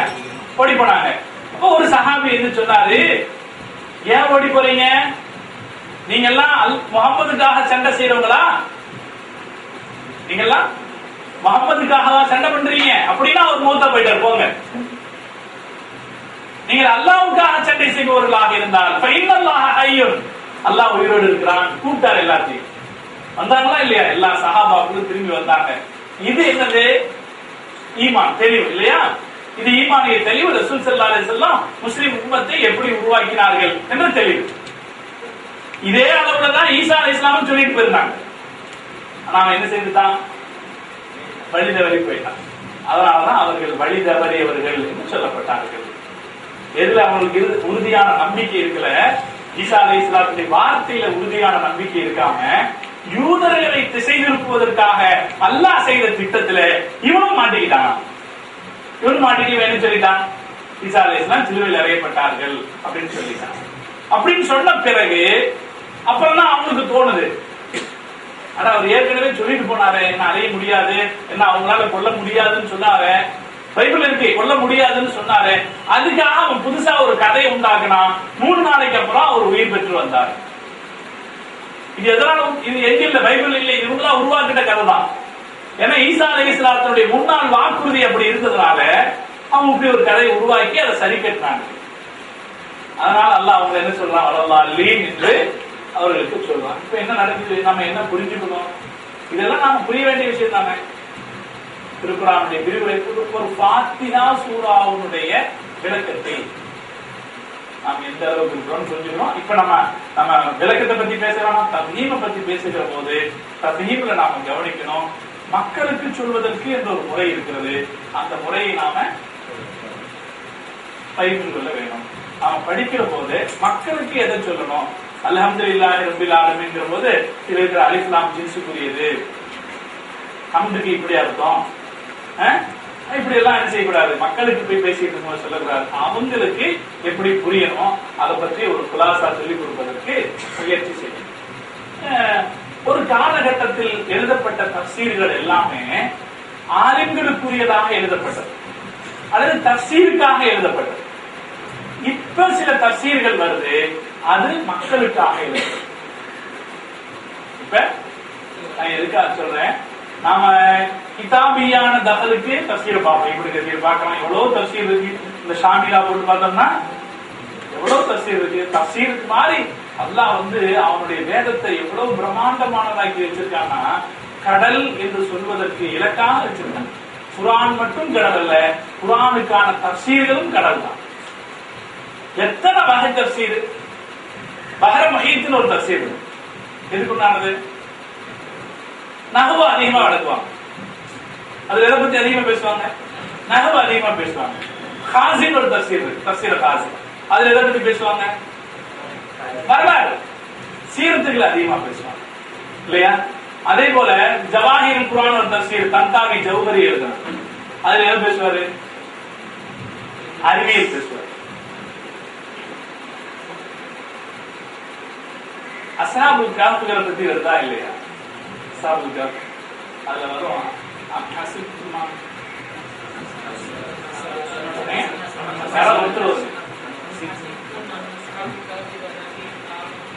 காணும் ஆயாத்தினா அஜபா.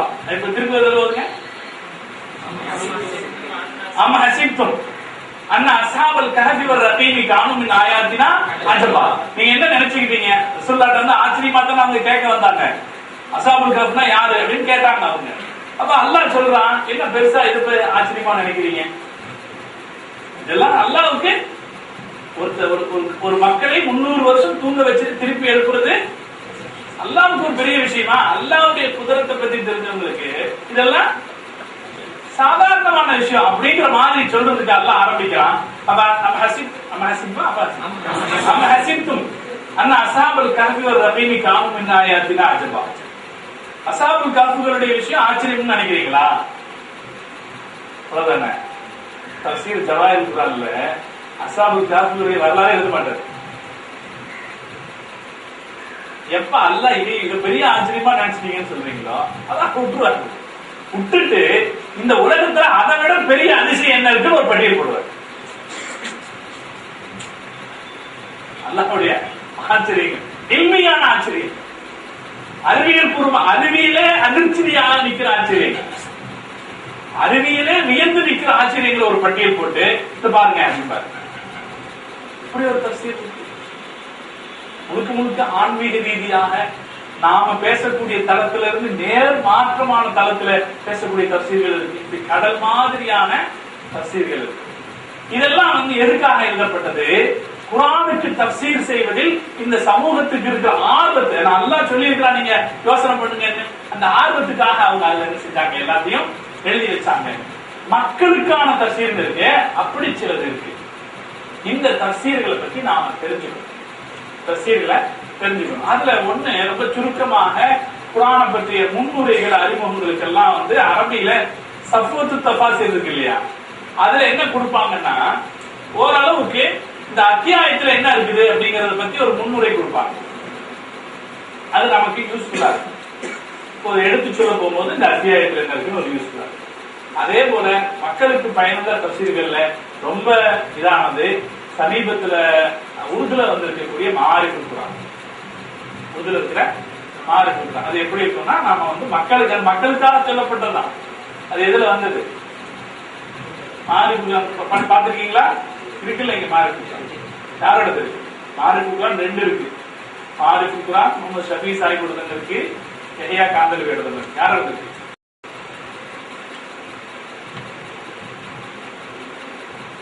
இனிமேல் போய் பாருங்க. மாரிஃபுல் குர்ஆன் 2 இருக்கு. ஒண்ணு முகமது ஷஃபீ சாஹிபோடது, இன்னொன்னு யஹ்யா காந்தலவி சாஹிப். ரெண்டுமே அதுல முகமது ஷஃபீ சாஹிபுடைய தஃசீர் இருக்கு, அது ரேடியோல வந்த தஃசீர்.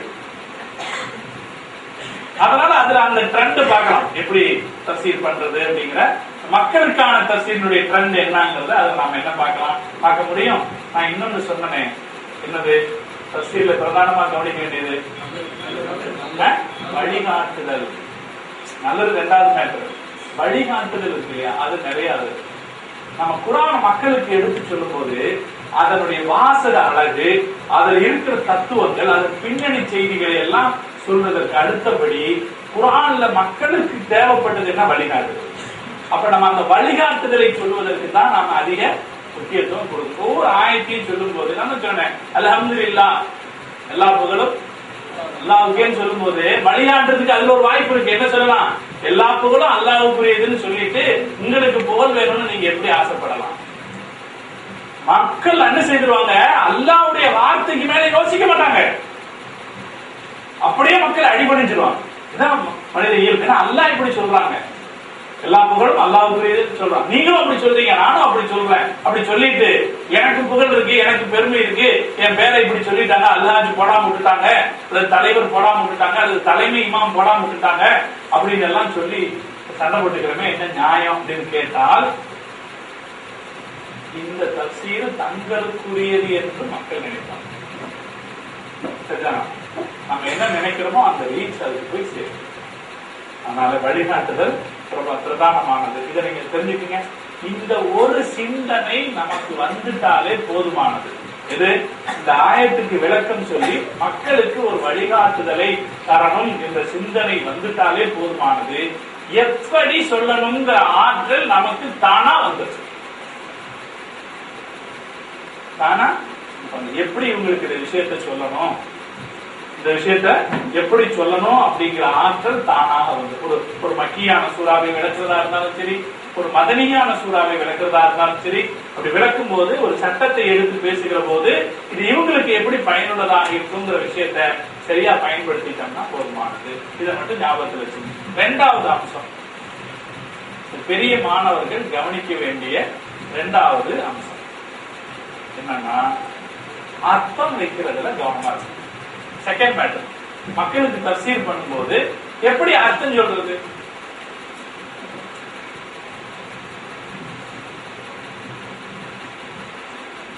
ஏதாவது ஒரு ஆயத்துக்கு அர்த்தம் சொல்லுங்களேன் பார்க்கலாம்.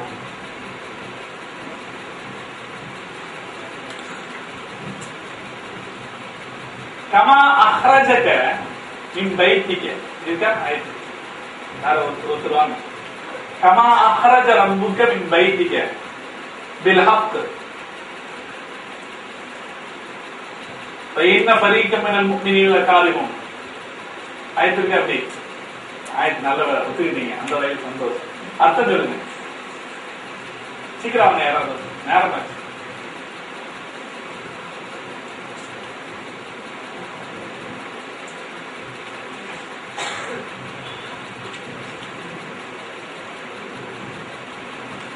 என்ன ரொம்ப சிம்பிள் மேட்டர். இதை நான் எழுத்துட்டு போல சில அரபி வாசகங்கள் இருக்கு, அது அரபுடைய இலக்கியத்திற்கு ஏற்ப அல்லது ஒரு காரணத்திற்கு ஏற்ப பயன்படுத்தப்பட்டிருக்கும். மக்களுக்கு அர்த்தம் செய்யும் போது சில இடத்துல இந்த லா இது வதுக்குர்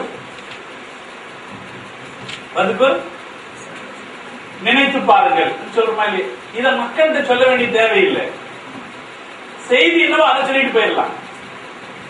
வயது நஜ்ஜை நாக்கும், வாங்க பேசுவோம். வயது நஜ்ஜை நாக்கும் மின் ஆலி ஃபிரௌன யஸூமுனக்கும் ஸுஅல்லாஹ். நாம என்ன வயதுக்கு அர்த்தம் சொல்லுவோம்? வதுக்கு நினைத்து. இது வந்து நாம சொல்ல தஃசீர் அப்படி இல்லை. வயது நஜ்ஜை நாக்கும், அல்லாஹ் உங்களை காப்பாற்றினான். என்ன சொல்ல வேண்டியது இல்லை, காப்பாற்றியதை நினைத்து பாருங்கள் அப்படின்னு சொல்ல. அல்லாஹ் வயது, ஏன்னா நம்ம ஒரு இந்த ஆயத்தை மட்டும் தான் எடுத்து பேசுறோம். இந்த ஆயத்தை எடுத்து பேசுகிற போது மக்களுக்கு அர்த்தம் புரியும் போது ரொம்ப லேசாக புரியுற மாதிரி அர்த்தம் புரியும். வயது நெஞ்சை நாக்கும், அல்லாஹ் உங்களை காப்பாற்றினான். அப்புறம் வயது நெஞ்சை நாக்கும் உங்களை. அப்ப அடுத்து ஃபிரௌனுடைய குடும்பத்தாரிடமிருந்தும் ஃபிரௌனிடமிருந்தும் அல்லாஹ் உங்களை காப்பாற்றினான். யஸும் உனக்கு, உங்களுக்கு அவர்கள் தொல்லை கொடுத்துக் கொண்டிருந்தார்கள். சுஅல்லா, ரொம்ப கடுமையாக தொல்லை கொடுத்துக் கொண்டிருந்தார்கள். அப்புறம் உங்களது ஆண் குழந்தைகளை கொன்றார்கள், அறுத்துக் கொன்றார்கள். உங்களுடைய பெண்களை மட்டும் அவர்களுடைய வேலைகளுக்காக விட்டு வைத்தார்கள். இப்படி செய்ததில் நீங்கள் கடுமையாக சிரமப்பட்டீர்கள். எப்படி சொல்லணும்? சொல்ற மெத்தடு, நாம இந்த தர்ஜுமா பண்றதுல மட்டும் நம்முடைய பாஷையவே மறந்துடணும். அரபு கல்லூரிகளுக்கு தர்ஜுமா பண்றதுல ஒரு பாஷை இருக்கு, அந்த பாஷையை மறந்துடும். நாம வெற்றி அடைய முடியாம இன்னைக்கு சின்ன பையன்கள்லாம் நீங்க பேசிட்டு இருக்காங்க. என்ன காரணம்னா மொழிதான் டிஃபரெண்ட். நம்ம பேசுற மொழிதான் டிஃபரெண்டா இருக்கு. அதனால நம்ம பேசுகிற தர்ஜுமா செய்யக்கூடிய வார்த்தைகள், அர்த்தங்கள் வந்து இன்னைக்கு இருக்கிற மக்களுக்கு புரிகிற மாதிரி வகையில் இருக்கிறதுக்கு முயற்சி பண்ணிக்கணும். நான் முதல்ல வந்து சொன்னேன், வழிகாட்டுதல். இந்த குர்ஆனுடைய வசனத்தை எடுத்து பேசுகிற போதும் அதுல இருக்கிற வழிகாட்டுதலை எடுத்து சொல்றதுக்கு முயற்சி எடுக்கணும். இரண்டாவது அம்சம், அர்த்தம் வைக்கிறதுல வந்து மக்களுக்கு பொருந்துற மாதிரி அர்த்தம் வைக்கணும். சில சர்த்தியான அல்பாதுகளுக்கு அல்லது சில உதாரணமா சொன்ன கமா அஹ்ரஜக ரப்புக மின் பைத்திக. ஓகே, இந்த கமா இருக்கு இல்லையா, மக்களுக்கு அர்த்தம் பண்ணும்போது இந்த கமா சொல்ல வேண்டியது இல்லை. அஹ்ரஜ ரப்புகன்னு சொல்லிட்டு அல்லாஹ் உங்களை உங்கள் வீட்டில இருந்து வெளியேற்றினான். அப்படிதானே? எப்ப பத்ர் யுத்த சம்பந்தமா சொல்ல வரும்போது அவர் அல்லாஹ் உங்க வீட்டுல இருந்து உங்களை வெளியேற்றினா ஒரு நல்ல காரியத்திற்காக. மூமின்கள்ல சில பேருக்கு சண்டை போடுறது கொஞ்சம் வெறுப்பா தான் இருந்துச்சு. கமா அஹ்ரஜக ரப்புக மின் பைத்திக, உங்கள் வீட்டிலிருந்து உங்கள் ரப்பு உங்களை வெளியேற்றினான். வாங்க வெளியே போங்கன்னு அல்லாஹ் சொல்லி வெளியே வந்தான். இன்னும் ஃபரீகம் மினல் முஃமினீன லகாரிஹுன், மூமின்கள்ல கொஞ்சம் பேருக்கு இது கொஞ்சம் வெறுப்பானதாக இருந்தது. ஏன்னா சண்டையானு கொஞ்சம் வெறுப்பானதாக இருந்தது. வெறுத்துட்டு அவங்க என்ன கேட்கிறாங்க, யுஜாதிலுக்கு அது வருது வேற மாதிரி. இப்ப இந்த இடத்துல எதுக்கு சொன்ன கமா இருக்கு இல்லையா, கமாவுக்கு அர்த்தம் வச்சோம்னா மக்களுக்கு சரியா புரிய வைக்க முடியாம போயிடும். கமாவுடைய தொடர்பு முன்ன பின்ன இருக்கு, முன்னா இருக்கிறதோட சேர்த்து கொண்டு வரும்போது அந்த முன்னால் அந்த 3 ஆயத்துகளுக்கு முன்னால் இருக்கிற தொடர்பையும் சேர்த்து இழுத்துட்டு வரும்போது ஒரு ஆயத்தை எப்படி விளக்குறதுங்கிற விஷயத்துல நாம மலைச்சு நின்றுவோம். கமாவுக்கு அர்த்தம் மட்டும் வச்சுட்டு இருந்தோம்னா மலைச்சு நின்றுவோம். அப்ப அந்த இடத்துல இந்த கருத்தை ஹக்கான முறையில மக்களுக்கு எடுத்து சொல்றதுக்கு இந்த வார்த்தையை விட்டுட்டு அகரதுக்குன்னு சொல்லிட்டோம்னா ஈஸியா செஞ்சிடலாம், புரிய வச்சிடலாம். அதனால அர்த்தம் வைக்கிறது எப்படின்னு பழகுங்க. நீங்க இப்ப இனி பழகுங்க. இனி நீங்க தஃசீருக்கு குர்ஆனுக்கு அர்த்தம் வைக்கும் போது நீங்க தஃசீர்ல நீங்க ஒரு அர்த்தம் வைப்பீங்க. இந்த அர்த்தம் வைக்கிறது சரியா, இது எப்படி அர்த்தம் வைக்கலாம், மக்களுக்கு சொல்லும் போது இது எப்படி அர்த்தம் வைக்கலாம், இந்த பாஷையை நீங்க பழகுங்க. பழகினாதான் நாம சொல்லக்கூடிய தர்ஜுமாவை புரிய குர்ஆனுடைய வார்த்தைகளை புரிய வைப்பது நமக்கு எளிதான ஒரு விஷயமா இருக்கும். இல்லாட்டி சில நேரங்கள்ல புரிய வைக்கிறதுக்கு. அதே போல இந்த நஃபிக்கு பின்னாடி இல்ல வருது இல்ல, அதுக்கு எப்படி அர்த்தம் வைக்கிறதுக்கு ஒரு ஸ்டைல் இருக்கு. அதை சுபூத் பண்ணிட்டா போதும். நஃபிக்கு பின்னாடி இஸ்திஸ்னா பண்றதை விட இந்த இஸ்பாத்துடைய மானா வச்சிட்டோம்னா ஆனா அதே நேரத்துல விளங்கணும். ஏன்னா அல்லாஹ் ஏன் அப்படி சொன்னாலும் அதுக்கு ஒரு காரணம் இருக்கு இல்லையா? ஒரு விஷயத்தை நஃபி செய்த பிறகு இல்லா வச்சு இஸ்திஸ்னா பண்ணும் போது அதுல என்ன ஆழம் இருக்கு, அர்த்தம் இருக்கு, ஒரு காரணம் இருக்கு. மக்களுக்கு புரிய வைக்கிறதுக்காக அப்படி சொல்லிட்டு இருந்தோம்னா கன்ஃபியூஸா இருக்குன்றதால இப்படி என்ன செஞ்சிடலாம், புரிய வச்சிடலாம். ஒமா முஹம்மதுன் இல்லா ரசூல் எப்படி அர்த்தம் வைக்கிறது? நிச்சயமா எதுக்கு வருதுங்க? ஒமா முஹம்மதுன் இல்லா ரசூல் பயான் பேசிக்கிட்டே வர்றோம். அந்த இடத்துல அல்லாஹ் உஹது யுத்தத்திலே முஸ்லிம்கள் ரசூலுல்லாஹ் மௌத்தாயிட்டாங்கன்னு செய்தியை கேட்ட உடனே பின்வாங்கி போனாங்களே, அந்த மூமின்களுக்கு அல்லாஹ் உணர்த்தலாம். என்ன உணர்த்தலாம் அப்படின்னு பேசிக்கிட்டு வரும்போது முகமது தூதரை தவிர இல்லை அப்படின்னு சொன்னா படாது. அது ரொம்ப அழகான வார்த்தை. இது நம்ம சொல்லும்போது எவ்வளவு அழகா, முகமது ஸல்லல்லாஹு அலைஹி வஸல்லம் ஒரு தூதர் தான். அது ஹலத் மின் கப்லிஹி ரசூல், அவருக்கு முன்னாலும் ரசூல்மார்கள் வந்து சென்று இருக்கிறார்கள். அப்ப இம்மாத்த ஒரு புத்திலன் கலர்த்து மலாகாபிக்கும், அவர் இறந்து போய்விட்டார் அல்லது கொல்லப்பட்டு விட்டால் நீங்கள் உங்கள் பழைய மார்க்கத்திற்கு திரும்பி விடுவீர்களா? கேள்வி எங்க கொண்டு வரணும். நீங்க உங்கள் பழைய மார்க்கத்திற்கு இன்கலர்த்தும் அல்ல அகாபிக்கும் என்ன அர்த்தம் செய்யக்கூடாது? உங்கள் புதியவர்கள் மீது திரும்பி விடுவீர்களான்னு சொல்லக்கூடாது. அந்த குர்ஆனுடைய வசனம் அவங்க மனசுல போய் அப்படியே உட்காரணும்னா அவங்களுக்கு புரிஞ்ச பாஷையில சொல்லணும். ஒமா முஹம்மதுன் இல்லா ரசூல், முஹம்மது ஸல்லல்லாஹு அலைஹி வஸல்லம் தூதர் தான். அது ஹலத் மின் கப்லிஹி ரசூல், அவருக்கு முன்னாலும் ரசூல்மார்கள் வந்து போயிருக்கிறார்கள். அப்படி சொல்லும்போது ரசூல்மார்கள் வந்தாங்க, மௌத்தா போயிட்டாங்க, வந்து போயிருக்கிறார்கள். அதே மாதிரி தான் இவரும். அப்பை மாதா அவர் அந்த இடத்துல இஸ்திபாமுடைய அர்த்தம் வச்சிட்டு இருக்காங்க. அப்பை மாதா அவர் புத்திலன்களோ அவர் மௌத்தாயினாலோ அல்லது கொல்லப்பட்டு விட்டதா அறிந்தாலோ நீங்கள் உங்கள் பழைய மார்க்கத்திற்கு போய்விடுவீர்களா என்று அல்லாஹ் கேட்டான்.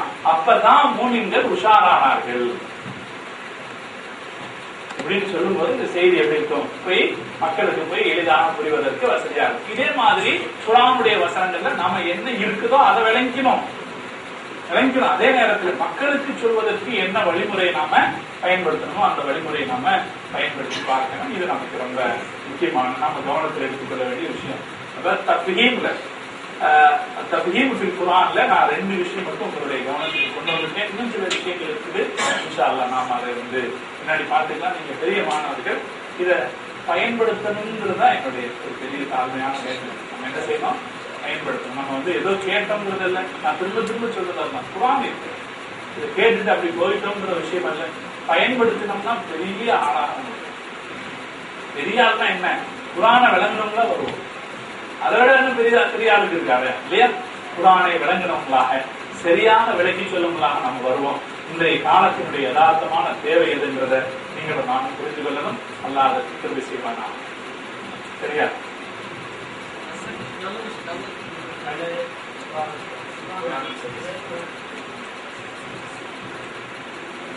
குர்ஆன்ல ஃபஹ்ம் சொல்லிட்டான், தஃபீம் சொல்லிட்டான். ஃபஹ்ம்னா என்ன? இருக்கிறத சரியா விளங்கணும். இருக்கிறத. தஃபீம்னா என்ன? இருக்கிறத சரியா அடுத்தவங்களுக்கு புரியுற மாதிரி விளக்குறது. இது ரெண்டையும் பார்த்துட்டோமா?